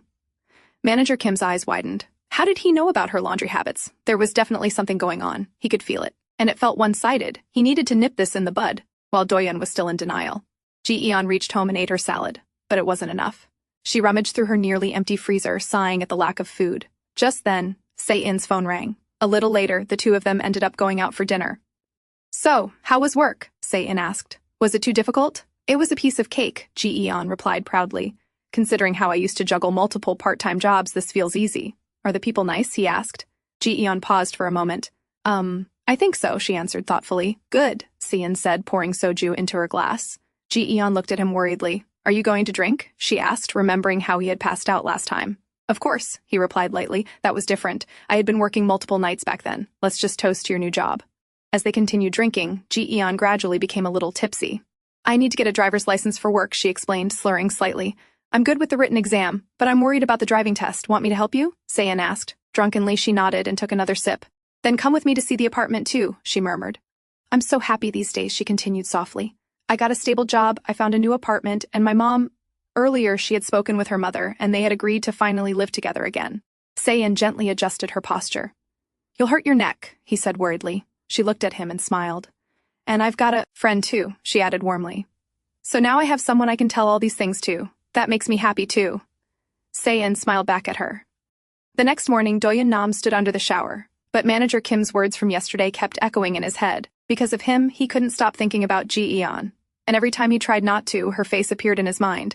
He told himself there was nothing wrong, he wasn't being nice, he was simply upholding their agreement. That was all. On the other side, Ji-eon woke up to messages from Doyun. He had sent her a maintenance stipend and told her to buy nice clothes for herself. He had also added to keep it a secret from manager Kim. When the van arrived, Ji-eon happily got in. Turning back slightly, she whispered, Morning, and thanks, Doyun.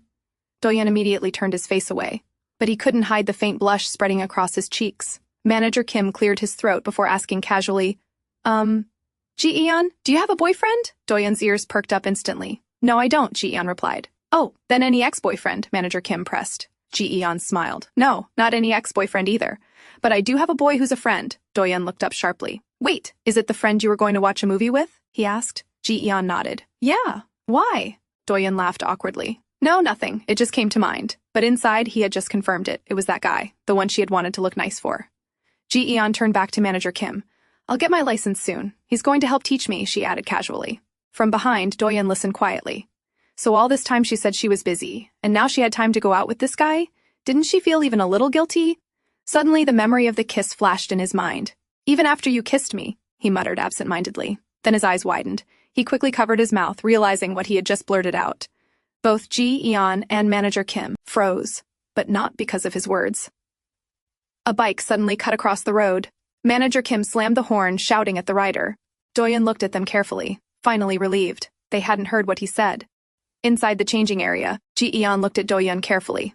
How have you been feeling these days, Doyun? She asked softly. About what? He replied. Your panic attacks, she said. I read that they can strike anytime, anywhere. You used to get them at home. So has it gotten better? Doyun glanced at her before answering. I've been doing fine recently, he said calmly. Oh, thanks to me, right? She asked playfully, pointing at herself with a bright smile. Doyun looked at her. That smile was the problem. Don't smile like that. Just do your work, he added stiffly. Ji-eon's face fell immediately. Okay, I'll go get the stylist, she said, turning away. But the moment she left, Doyun found himself smiling. She's cute, isn't she? He gasped. What was he thinking? Are you smiling, Doyun Nam? Thank God no one heard what you said this morning. Annoyed with himself, he let out a frustrated scream inside the changing room. And that kiss, it was just a misunderstanding. He didn't do that because he liked her. Why should he care who she dates? It has nothing to do with him. But really? What if she actually starts dating that guy? He screamed again, running his hand through his hair. Outside, people glanced at the closed door, wondering what in the world was happening inside. With a heavy sigh, Doyun sat down. This was all manager Kim's fault. He had planted that ridiculous idea in his head. Maybe it would be better if Ji-eon actually got a boyfriend. Yes, that would solve everything. But the moment he imagined it, his heart pounded violently in his chest, and it clearly did not agree. On the other side, Se-in sat finishing up his script. He found himself wondering what Ji-eon was doing. Curious, he picked up his phone. Just then, a voice sounded near him. Considering how you've been acting and how you're on your phone more than usual, you're dating someone, aren't you? His older sister asked sharply. Se-in immediately turned away. Hey, I'm not dating her, she's just a friend, he replied quickly. His sister slapped his shoulder lightly, clearly annoyed. I told you before, if you cause another fiasco like last time, I'll personally shave your head. Behave yourself. With that warning, she turned and walked away. Se-in let out a quiet sigh. Ji-eon was just a friend, wasn't she? He paused. Was she really just a friend? He found himself questioning it for the first time. On the other side, something was definitely off with Doyun Nam. You said you wanted the kimbap from the store downstairs. Here it is, Ji-eon said, handing it to him. Doyun glared at her. Don't you see people are working here? There's no time to eat. Do I have to explain everything to you? He snapped. Ji-eon quietly turned and walked away. Manager Kim had sent her to get it. At first, she thought Doyun was just in a bad mood today, but later she realized, no, he was perfectly fine with everyone else, just not with her. Ji-eon, Doyun called her again for every little thing, and so her entire day passed doing whatever he asked, sometimes even redoing things for no reason. Why was he acting like this only with her? Is he some kind of sociopath? She clenched her teeth at the thought. For a moment, she even considered quitting, but then she remembered the apartment she saw yesterday. It wasn't that great. She needed more money for a better place. With that thought, quitting wasn't even an option. She glanced at him again. He really is handsome, if he would just keep his mouth shut. As she stared at him, Doyun suddenly felt even more uncomfortable. His face turned red. Why was she looking at him like that? Ji-eon pulled out her phone and noticed the video from the photo shoot had been uploaded. And it turned out really good. Hey, take a look, she said, leaning closer to show him. Doyun's heart began racing wildly at the sudden closeness. In panic, he pushed her away. Her phone fell to the ground. Hey! You shouldn't lean so close. Please refrain from unnecessary contact from now on, Doyun said stiffly. Then after a short pause, he added awkwardly, Is your phone okay?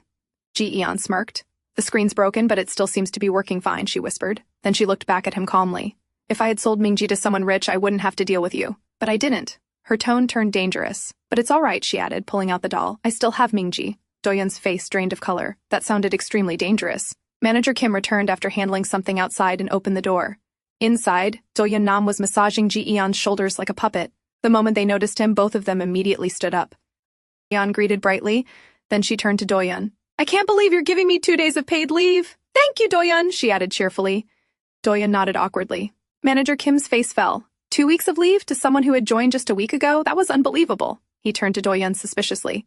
Doyun cleared his throat. I thought about it, and it would be difficult for Ji-eon to drive right now. So, please find me a temporary manager, he said casually. Manager Kim looked between the two of them. What in the world just happened while he was gone? Meanwhile, Doyun quietly glanced at Ji-eon. She really is terrifying. Ji-eon avoided his gaze. She hadn't planned to use Mingji like that, but he brought it upon himself, and he had obediently followed everything she said. Later that day, they dropped Ji-eon at her house. Good work today, everyone. See you in 2 weeks, she said brightly, waving as she stepped out. Inside the van, Doyun and Manager Kim looked at her, one glaring, one still completely confused. Before she walked away, Doyun quickly leaned out of the window. Ji-eon, he whispered urgently. I did everything you said. Now give me that doll before you go. Ji-eon paused slightly and looked back at him. She stayed silent for a moment. Then she smiled faintly. Oh, that? I'll put it to good use, she said calmly before walking away. After all, she never promised she would hand Mingji back. Mingji was the only reason Doyun Nam was wrapped around her finger. A few days later, Ji-eon went shopping, but everything was so expensive. Even though she had received money from Doyun, her poor heart simply couldn't handle spending that much. Feeling tired, she wandered into a bookstore instead. There, she found a magazine. On the front page, Doyun. It was the photo from that dreamy photo shoot. He looked incredibly handsome. Ji-eon stared at it for a moment before deciding to buy one, thinking of her colleague. After checking out, she stepped outside and froze. Her eyes widened. It was the same woman from before, the one who had given her that expensive scarf. Ji-eon quickly followed her toward the restroom area. Oh, hello, she greeted cheerfully. Sahie looked at her briefly, clearly not remembering some random girl from a cafe. Yes, she asked coolly. Do you remember me?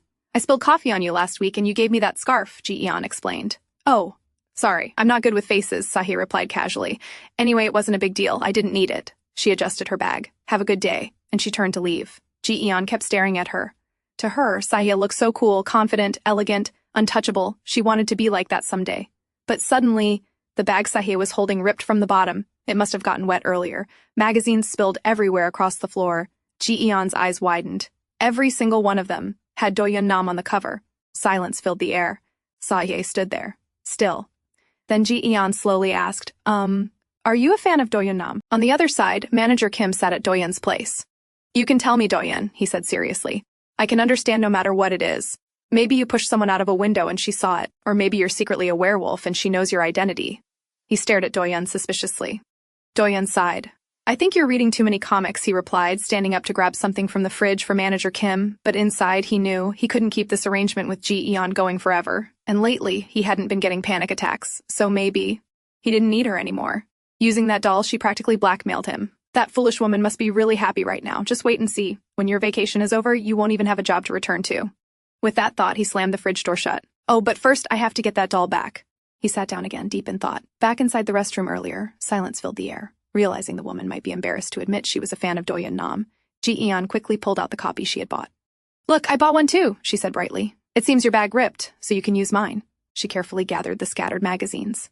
Finally, Sahi turned toward her. Thank you, she said calmly, taking the bag. They walked out together. You asked if I'm a fan, Sahi said casually. Are you? Ji-eon blinked. Then she nodded. Yes. She couldn't exactly tell a fan what she really thought about Doyun Nam, right? Why? Ji-eon blinked again, desperately searching for something positive about Doyun Nam. Because he's good-looking, she answered. I hope you continue being his fan, Sahi replied coolly. But what's that doll you're holding? She narrowed her eyes. From the side, Doyun's stylist happened to pass by. She paused, wondering, does Ji-eon know Sahi-jeon? Back at the house, manager Kim informed Doyun that Sahi now seemed to be on his side. Maybe she's helping. You because she just broke up with Hyunsu, he added. Doyun was startled at first. Then he sighed. To him, that didn't sound like a good idea at all. But then a thought crept in. Would he really be okay without Ji-eon? Manager Kim eventually took his leave. But as he opened the door, he froze. Who are you? He asked. Saein stood there. His face pale, he looked past Manager Kim at Doyun. Doyun, do you know what love is? Saein asked seriously. Doyun grabbed his head. Now what the hell is he talking about? This is someone I know. You can leave, Hyung, Doyun said quickly. Manager Kim blinked but finally left. Hey, what are you doing here all of a sudden? Doyun asked Saein. Saein walked in. For me, writing is like assembling furniture, he said, removing his coat and dropping onto the sofa. Doyun blinked. What's he talking about now? But I can't write anymore, Saein added, curling up slightly. So you came here because of that? Doyun asked. Saein nodded. Doyun's expression darkened. Get out, he said coldly, but Saein remained seated. Doyun, what is love? He asked quietly. I'm having these thoughts and I can't write. Doyun sighed and sat down. Why ask me? Ask one of the many women around you. No, I can't, Saein replied. My sister said she'd kill me if I kept dating around, so I only have you. Doyun rolled his eyes. So how were you able to write until now, he asked. Once I create the characters and the theme, it's easy. Like assembling furniture, Saein explained. Then do the same, Doyun answered flatly. No, I can't anymore. Every time the main characters face hardship and then fall in love while overcoming it. I'm starting to question if they're really in love. Saein grabbed his head in frustration. Doyun picked up his coffee. Stop getting caught up in this and write a good script, so we can keep our promise. That night when they had first met again, what Saein asked in return was simple. For Doyun to prove his talent, to return and show that he didn't become famous just because of his good looks. You're so cringe sometimes, Doyun muttered. Saein sipped his coffee and smiled. I'm just a fan. Back at home, Saein was still wide awake. To him, Ji-eon was like his best friend. But then a thought suddenly crossed his mind. What does Ji-eon actually think of him? And if she likes him, then that could become a problem. On the other side, Ji-eon was happily enjoying her vacation, deciding to finally finish her favorite drama. Just then her phone buzzed. It was Doyun Nam. Ji-eon, I hope you're keeping up with your studies. You better get your license within 2 weeks. Ji-eon made an irritated face. Don't worry, I'm signing up for lessons tomorrow. I'll definitely get it, she texted back. You think signing up will magically make it happen? Doyun replied. Ji-eon gritted her teeth reading the message. If you want, I could teach you, Doyun texted again. No, I will respectfully decline, Ji-eon responded immediately. Learning from Saein would be 1,000 times better than learning from Doyun. She waited for another message, but nothing came. Oh, now he's silent? Fine. I'll go back to watching my drama. As soon as she thought that, her phone rang. She picked it up already, irritated, thinking it was Doyun again. But a soft voice came from the other side. Ji-eon, it's Minjung. Ji-eon blinked. Oh, it's been a while. What's up? She asked. Minjung hesitated. It's about that guy I saw with you the other night on the street. Would you be able to come talk? The next day, Ji-eon met up with Saein. Hey, Ji-eon, congratulations. I can't believe you passed the written exam in just 2 days. That's impressive, he said. Oh, it's nothing much. Everyone can do that, Ji-eon replied shyly. Later, they went to practice driving. While looking out the window, Ji-eon asked, Where do you live, Saein? You don't live near me, right? How do you know that? He asked with a small smile. But, no, I don't. Live too far. Ji-eon turned to him. When I saw you drunk that day, I thought you were weird. And actually, you seem like someone who would have a lot of friends, even though you said you didn't. Saein shook his head. I really don't have many friends, he murmured. Why? Ji-eon asked. Saein paused. After a moment, he answered, I don't know. I was just being nice, but people kept misunderstanding my intentions. Or maybe, there was always a disconnect between what I thought and what others thought. Anyway, you seem to have a lot of questions today. Ji-eon sighed softly. No, I just realized there's not a lot I know about you. I guess I've been doing all the talking. Could you stop by my house on the way back? She asked. When they reached her place, Ji-eon handed him a gift. Saein took it in surprise. A gift? He murmured. It's nothing. I know you like black, but I picked a brighter color, she said. Se-in pulled out a yellow scarf. No, I like it, he said, wrapping it around his neck. Then he paused. What does this mean? Does her giving him this gift mean something? If it does, things will get complicated. But it doesn't, right? It's just a kind gesture. Ji-eon smiled slightly. From the moment I met you, you were always there helping me. I told myself I didn't need anyone, but I guess I needed a friend. Maybe I depended on you without realizing it. So, thank you, Se-in. Se-in just kept looking at her. Today she asked so many questions. She gave him a gift. She gave him that long speech. If he was right about his feelings, then it would be difficult to just remain friends. So, does he need to end this relationship too? He felt bad thinking that. Maybe he should say something, but before he could speak, Ji-eon looked at him again. Se-in, I think we should stop seeing each other. Se-in's eyes widened in shock. On the other side, Doyun was completely blanked out all day at work. I already have someone to help me. That was the text Ji-eon had sent him. So was that the friend she was talking about that day? Surely she could have other friends. But what if it was that jerk? Doyun frowned in annoyance. He must have some bad intentions. Or maybe he was just playing with her. Elsewhere, Se-in was still dazed by what had happened. He had been preparing himself to say something first, but Ji-eon said it before him. Trying to lighten the mood, he forced a smile. What? Are you going on a trip? He asked casually. But her answer wiped the smile off his face. No, it's not that. I think it would be better if we didn't talk to each other from now on. Why are you suddenly saying that? Did I do something wrong? Se-in asked. Ji-eon shook her head and turned slightly away. Like I said, you were a good friend. I want to keep our time together as happy memories, but I don't think I can give you the distance you want, so let's just end it here. With that, she turned and walked away. Before meeting Se-in, Ji-eon had gone to see Min-jung. Min-jung had come with her friend. After a polite introduction, the friend said calmly, I won't waste your time. I'll get straight to the point. Is your friend's name Se-in-jung? Did he meet you at a convenience store? Ji-eon smiled. Yes. But how do you know that? Well, it was the same for me. I used to work at a convenience store too. He approached me first, and after some time he ghosted me out of nowhere. As proof, she even showed a photo of them together. Slowly, Ji-eon picked up the phone. There was no doubt. It was Se-in. But she calmly handed the phone back. I'm sorry, but I'm not interested in getting involved in Se-in's personal life, and we're not even that close. It would be better not to talk behind his back. The friend sighed. I knew you would say that. The other women I talked to said the same thing. Ji-eon's eyes widened. Other women? That's why I came to talk to you, the friend continued. And that's the worst part. There wasn't only me, there were many women. They all say the same thing at first, but soon they start to feel something is off. Because other than his age and name, they don't know what he does or where he lives. Has Se-in ever told you anything about himself? Ji-eon slowly shook her head. The friend clenched her fist. I knew it. And on top of that, the women he approaches are always the ones going through some kind of financial struggle. He has an agenda, I'm sure of it. And that was what led to Ji-eon declaring the end of their friendship. At home, Se-in lay on his bed, kicking his legs in embarrassment. Why did he assume he would be the one to end things? Ji-eon had already planned this all along. Is this really the end? He murmured. On the other side, Ji-eon sat in her room, feeling gloomy. Until the very end, she defended Se-in. Yet she was the one who ended their friendship. She truly enjoyed their time together. And she didn't want to ask him directly, because she was afraid he would say it was all true. Besides, she couldn't judge him. She didn't even know anything about him. Scoffing at herself, she opened a beer. Her eyes drifted to her phone. He still hadn't contacted her, not even saying it was all a misunderstanding. Just then, the doorbell rang. Ji-eon dashed out to pick up her food order, then froze. Why are you here? She asked, staring at Doyun standing there with her food. He handed it to her. I wasn't planning to come up, but the delivery man saw me, and I was afraid I'd look like some weirdo, so I told him I knew someone who lives on the rooftop, and he handed me this. Ji-eon stared at him. Yeah, but why were you standing in front of my house like a weirdo? She asked bluntly. Doyun stiffened. I wanted to check on the doll, he said quickly, settling on that excuse. Where is it? He tried to step inside. Ji-eon blocked him. Hey, you can't just come in. What? Are you hiding something? Doyun asked, raising a brow.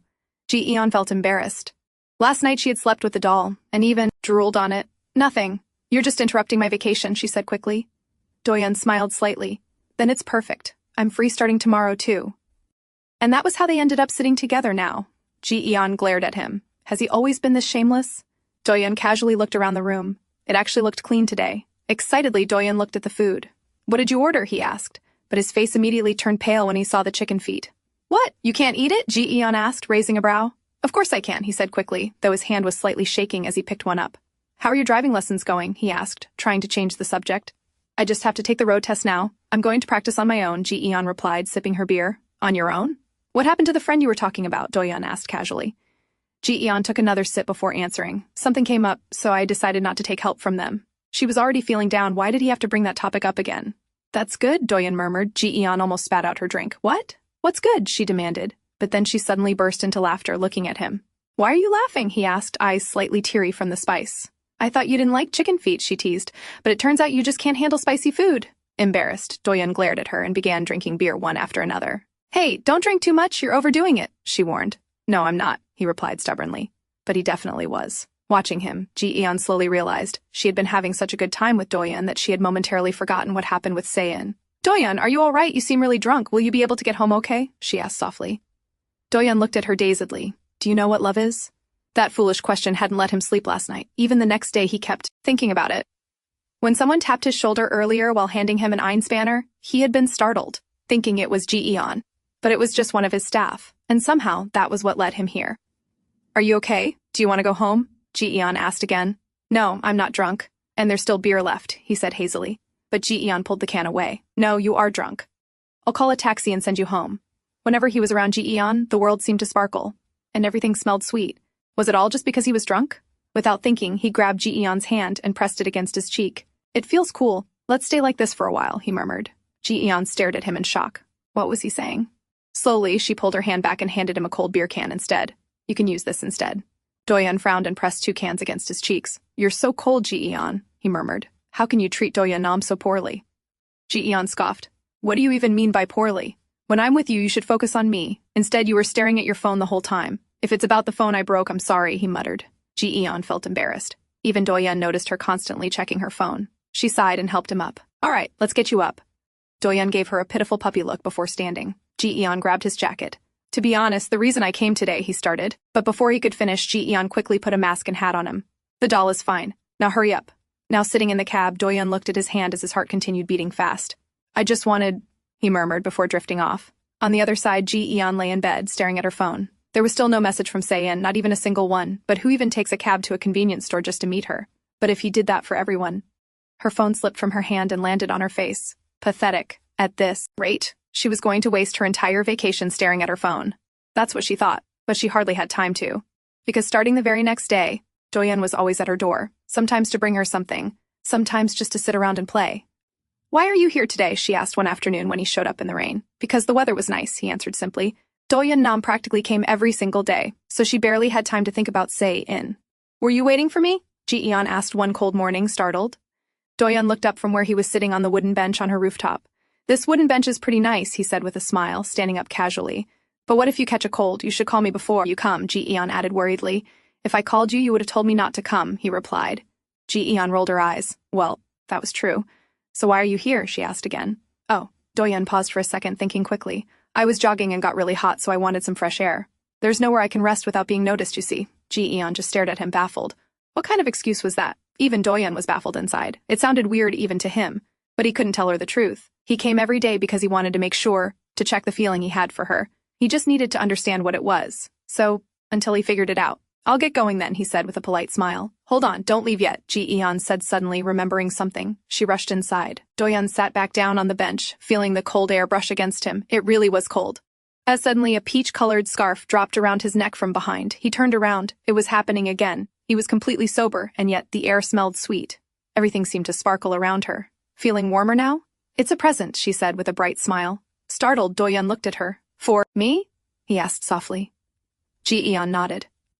I went to the mall the other day. When the shop owner showed her the scarf, she felt bad buying a gift only for Se-in. So she bought one for Doyun too. I was going to give it to you after my break, but you were dressed lightly today. No need to thank me. Anyway, I bought it with the money you gave me, she said, laughing.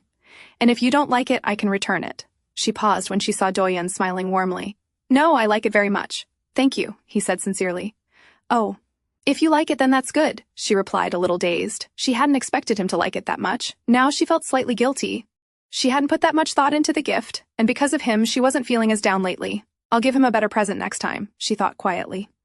Back at work, Doyun realized he wasn't acting like himself for the past few days, and no matter how much he wanted to see her, he couldn't just show up unannounced at a woman's house forever. Later, his stylist arrived. I was wondering, when will manager Ji-eon be back? She asked casually. Maybe the day after tomorrow. Why? Doyun asked while changing clothes. Well, I didn't know she was that powerful. The other day I saw her with President Ji-eon. Doyun immediately turned. What were they talking about? He asked quickly. I'm not sure, but it looked like they were exchanging some kind of doll. Doyun's eyes widened. A doll? Was Ji-eon giving Mingji to Sahi? No. He shook his head. Ji-eon wasn't that kind of person. You're mistaken, Jinna, he said lightly, with a laugh. On the way back, he glanced at the new script in his hands.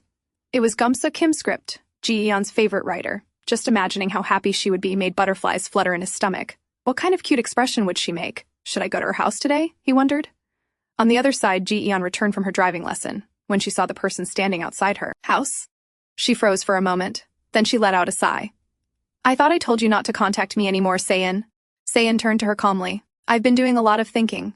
And I looked back at myself for the first time in a long time. Back in university, Se-in had been known as a talented writer. Even his professor was impressed with his scripts. But there was always something missing. The plot was solid, the characters were interesting, the conflicts were well written, and yet, the characters felt weak. If you're writing in a popular genre, you need to make your characters easy to empathize with, his professor once said. It's supposed to be about love, but I'm not feeling any butterflies here. Have you ever been in a relationship? That question hit the nail right on the head, because throughout Se-in's life, people had come and gone. None of them had ever felt special.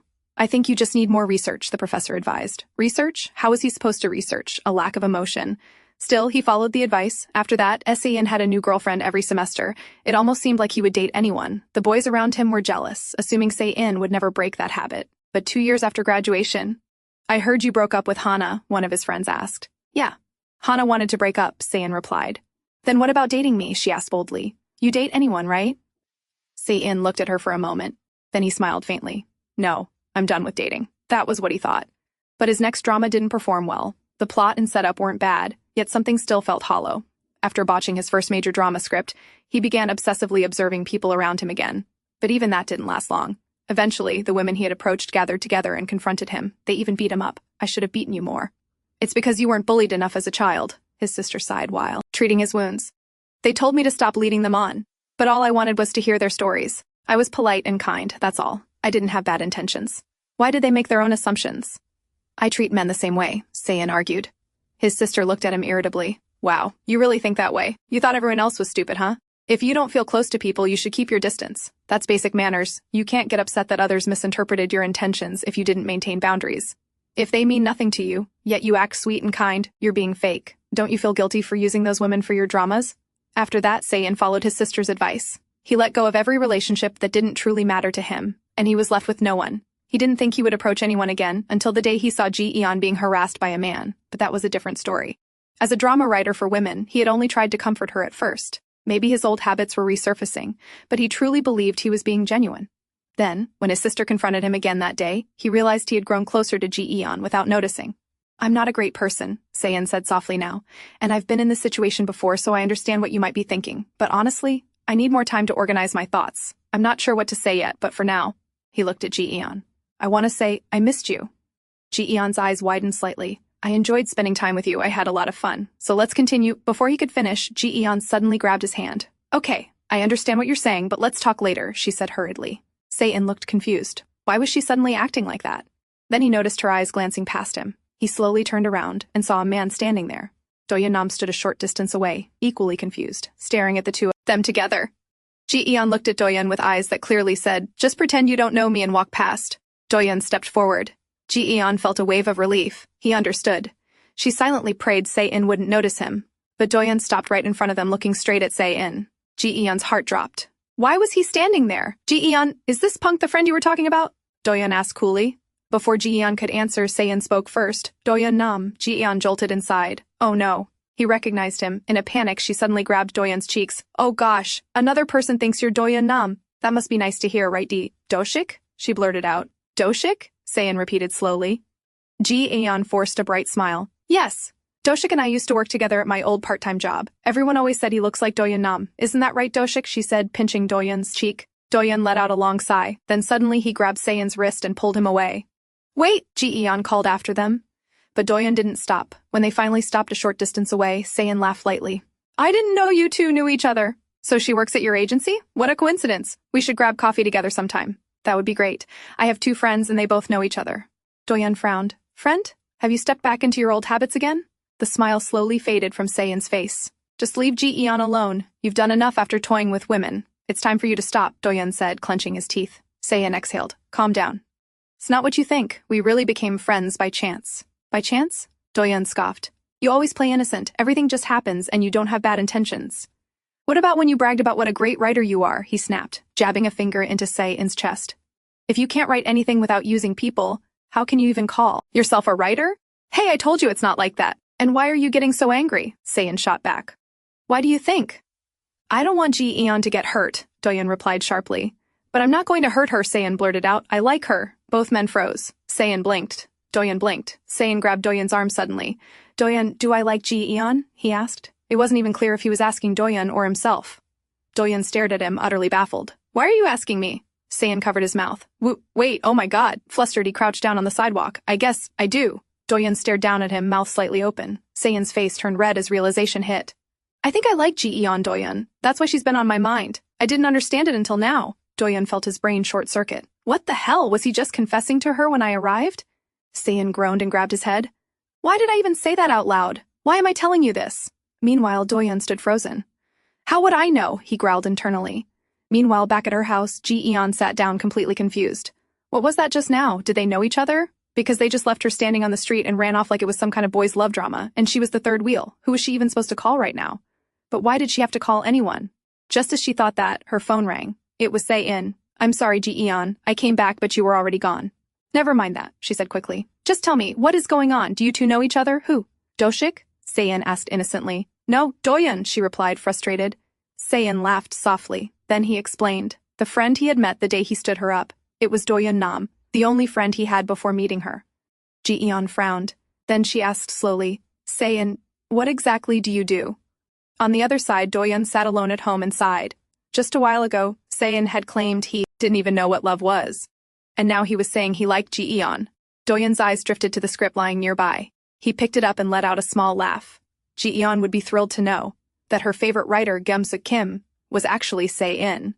The next morning, Doyun's phone rang. Half asleep, he reached for it. Hello? Were you asleep? Ji-eon's soft voice came through the line. The next second, she heard something crash loudly on his end. Yes, what's wrong? Doyun's frantic voice replied immediately. What do you mean, what's wrong? She said. I haven't heard from you since yesterday after you left. You came to my house. Did you need something? No. Nothing, Doyun answered quickly, sitting upright in bed. I talked with Se-in, she continued, and he told me you two are friends. Doyun said nothing, he just listened. By now, she probably knew Se-in was Gyeom-suk Kim.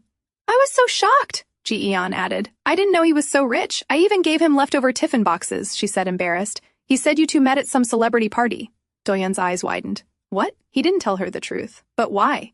After ending the call, Doyun immediately headed to Se-in's house. Oh my god, you knew where I lived? Se-in said in surprise when he opened the door. Of course I know. You live right near me, Doyun replied with an irritated expression as he stepped inside. Anyway, why didn't you tell Ji-eon that you're Gyeom-suk Kim? He asked directly. I'm sure you know she's a huge fan. Se-in sighed deeply. Yes, I know. But I couldn't tell her. Then he explained everything that had happened. It's fine if she's disappointed in me, Se-in said quietly. But I don't want Gyeom-suk Kim to let her down. At the very least, I want to protect that image. I know I'll have to tell her eventually. But not now.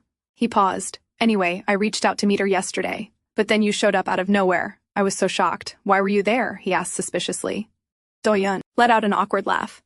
I had something to deliver to her, he said, brushing it off. Then he looked at Se-in more seriously. So, you like Ji-eon? Se-in immediately blushed and covered his face. Don't say it like that. I'm already embarrassed enough. But are you sure? Doyun pressed. It could be a mistake. You dated so many women but never liked any of them. Maybe this is just your pride getting hurt because she rejected you. Or maybe I made you think you feel that way. Se-in listened quietly, then he looked up. Doyun, why does it matter to you? He asked calmly. Doyun froze. I was just wondering, you said you didn't know what love was, so how could you suddenly know now? Se-in nodded slowly. That's true, I didn't know. He paused. But once I felt it, I realized something. He looked straight at Doyun. It's impossible to pretend not to know. Even a fool would recognize it. The one who denies it just wants to ignore it. Ji-eon returned to work today, officially holding her driving license. Manager Kim was visibly happy to see her back. With Ji-eon returned, they finalized Gyeom-suk Kim's new drama script, with Doyun confirmed as the main lead. Doyun will show you the script later, Manager Kim said. Ji-eon's eyes sparkled with excitement. Behind her, Doyun let out a quiet sigh. Se-in thought Ji-eon would be disappointed if she found out he was Gyeom-suk Kim, but there was no way, and it wouldn't take long for a friendship to turn into something more. Doyun, Manager Kim added thoughtfully, you'd better start taking care of yourself. Switch to zero-calorie drinks or something. It's hard to quit sugar, but easier to replace it. Doyun nodded absent-mindedly. Is it possible to do that with feelings too? He wondered. Ji-eon, Doyun suddenly called out. She turned back. If he said, I like you, what would her reaction be? Instead, he murmured softly, I'll get Americano instead of Einspanners from now on. Ji-eon nodded and stepped out to get the coffee. Doyun watched her leave, remembering Se-in's words. He felt pathetic. Just hearing Se-in talk about love had made him realize his own feelings like some fool. He wasn't ignoring it anymore. Doyun, you don't have any plans tonight, right? Manager Kim asked from across the room. Doyun turned to him. No. Why? President Ji-eon just texted she wants to have dinner with you tonight. And just like that, Doyun ended up going to a restaurant for dinner with Sahi. The restaurant was quiet. Too quiet. It was practically reserved just for the two of them. Doyun glanced around uneasily before sitting down. Sahi greeted him gracefully and began explaining how much they planned to invest in this project. Doyun felt slightly relieved. The sudden dinner invitation had made him nervous, but perhaps he had been overthinking it. Soon dessert arrived. Sahi glanced at her wrist. Oh, it's time already, she murmured. Should we get going then? Doyun asked politely. He wondered what she had been checking. She wasn't even wearing a watch. Sahi slowly stood up. No, stay, she said calmly. Doyun looked up, and then his eyes widened. Right in front of him, Sahi was kneeling, holding out a ring box. Doyun Nam, she said confidently. Marry me. Doyun stared at Sahi, then at the ring. Sweat slowly formed at the back of his neck. Suddenly a thought crossed his mind. He quickly turned and peeked around the restaurant. Sahi sighed calmly. This isn't a hidden camera prank, Doyun. He slowly turned back to her, trembling slightly. President Ji-eon, was there ever anything between us? I'm having a hard time understanding this, he said honestly. Sahi gave him a composed smile. No, but how long are you going to make me kneel? Oh, please get up, he said hurriedly. She stood gracefully. But are you serious? Doyun continued, still flustered. There's nothing between us, so why a marriage proposal? It's not even like you're asking me out, Sahi sighed again. Then you should have dated me when I asked you out. Doyun blinked in shock. When did you? And then he remembered. A few years ago. Sahi had asked him out, but his manager at the time had told him it was just how she secured sponsorships. So he had declined. So, this is because I rejected your sponsorship? He asked carefully. Sahi tilted her head slightly. Looks like there was some misunderstanding. My offer back then was genuine. She stepped closer. But if that's what you want, I can start there, she added coolly. This marriage won't tie you down. Do you have any other concerns? Or, her eyes sharpened. Is there someone else on your mind? Doyun flinched. Yes, there was. But this woman could never know that. He glanced around again. Now he understood why the restaurant had been completely empty. This was planned. She was completely serious. He turned slightly, preparing to leave. There's no one I like, he said firmly. But before he could take another step, Sahi suddenly hugged him from behind. Doyun froze mid-step, her arms wrapped around him tightly. I'm glad to hear that, she whispered softly. I'll make you happy, Doyun. But instead of comfort, Doyun felt his chest tighten. His breathing grew shallow. The panic attack he hadn't felt in a long time was creeping back. Panting slightly, his thoughts spiraled, and without meaning to, he called out in his mind, Ji-eon. The next morning, Ji-eon arrived at the studio and greeted manager Kim brightly. They sat together for a while, chatting lightly. After some time, manager Kim received a phone call and stepped outside to take it. Ji-eon was left sitting alone, casually scrolling through her phone. Just then, she saw Doyun walking out from inside. Doyun, she called cheerfully. He looked at her, then replied coldly, I'm tired, don't talk to me. Ji-eon froze in place, puzzled. She hadn't even said anything yet. Should I make you coffee? She asked gently. No, I'll drink water, he replied shortly. He walked past her, poured himself water, and then pulled out a bottle of medicine.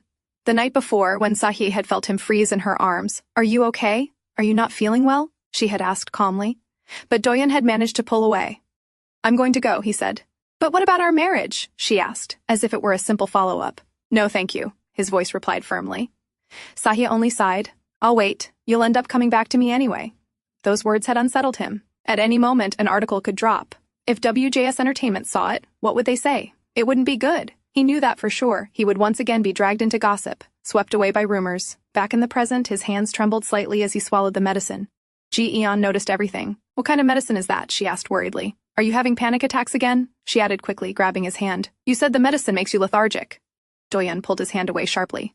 I know my body better. Who are you to control me? He said rudely. Ji-eon flinched. You're struggling again, aren't you? She asked softly. Doyun froze. She gently patted his back. It seems like returning to work has been hard on you, but you don't have to get angry. Just talk to me and I'll help you. That's what I'm here for. Her voice was calm, sincere. But Doyun didn't want that. He wanted her to get mad like before, to threaten him with that doll, to keep things simple. Ji-eon was becoming dangerous. She wasn't just a threat anymore, she was a change in his life, and she was someone his friend liked. So stop making me like you, he thought desperately. You're starting to drive next week, right? He asked calmly. Are you sure we won't get into an accident? No, I'm practicing every day, she said quickly, though her legs trembled slightly. Doyun smiled faintly at her. He would never let her get into danger. Just then, the door burst open. Manager Kim rushed inside, pale. Doyun, the internet? Those words alone made Doyun's stomach drop. Sahi had said he would come back to her eventually, and he knew she was capable of anything. Now sitting in front of CEO Huchol, Doyun finally learned that he had also heard the news from Sahi and had been equally shocked. Doyun had expected retaliation. He had prepared himself for the worst. But that wasn't what happened. Instead, Manager Kim had rushed out earlier because breaking news had just been released. Jumsuk Kim's next drama, starring Doyun Nam as the lead, had officially been announced. And the response? Overwhelmingly positive. For a moment, Doyun couldn't believe it. Nothing had happened. No scandal, no retaliation, no article. Ji-eon was practically glowing with excitement. It's Jumsuk Kim's drama, and Doyun Nam is starring in it, she had exclaimed happily. To retaliate? I don't think President Ji-eon is that kind of person, CEO Huchil said calmly. In that case, that's good. I'll take my leave, Doyun replied, standing up. He left the office. CEO Huchil stared at the closed door for a long moment. The moment he had heard that Sahye-jeon had proposed to Doyun, and that Doyun had rejected her, he had thought everything was over. President Jeon, will this affect our agency or Doyun negatively? He had asked carefully. Oh goodness, of course not, Sahi had replied lightly. You're being silly. Why would I hurt someone I love? Her lips had curved into a calm smile. Once we're married, it will all fall onto me anyway. Don't worry. I'll treat him well, Sahi had added, casually playing with her minions. CEO Huchol had felt a chill. She was completely serious. And absolutely out of her mind. Still insisting she would marry him, but for now it was best not to tell Doyun. The day finally came. Ji-eon prepared herself carefully to drive Doyun. She fastened her seatbelt, adjusted her seat, then carefully fixed the rear view and side mirrors. From the passenger seat, Doyun watched her quietly. Ji-eon, you're doing better than I thought, he said. Oh, thank you, she replied, still staring straight ahead, focused. Ji-eon, Doyun reached out instinctively. If you drive with your shoulders tensed up, you'll... His hand almost touched her shoulder, but he paused. Slowly pulling his hand back, he finished. You'll get sore. Oh, I'll loosen up a bit, she replied obediently. Inside, Doyun scolded himself. What are you doing? Ji-eon, let's grab coffee. My treat, he added suddenly, almost anxiously. Wow, then I want Einspanner. I've never had that before, she said excitedly. Doyun turned to her in surprise. Never? Why? It's so expensive. So Doyun ordered an Einspanner for her. When it arrived, he gently advised her, take the lid off and drink it with the cream. Ji-eon followed his instructions carefully. The moment she took a sip, her eyes sparkled. Oh my god, Doyun, it's so delicious. Doyun looked at her, then laughed. What happened? She asked innocently. You can't see it, but you look really funny right now, he said. He reached out, wiping the cream from the corner of her lips. Then he froze when their eyes met. Inside his head, he screamed, Am I out of my damn mind? I'm doing this again without even thinking. Meanwhile, at a news agency office, a reporter stared at the drafted headline on his screen. We can actually publish this, right? He asked cautiously. Yes, came the calm response from the other end. The reporter's eyes widened. Oh my god, this is huge. The public will go wild once this is out. He glanced at the bold headline one more time. Doyun Nam to marry Sahye-jeon. And that's a wrap. Thanks for watching. Don't forget to like and share your thoughts in the comments. If you enjoyed this and want to be part of our growing community, hit join to support the channel. Take care and see you soon.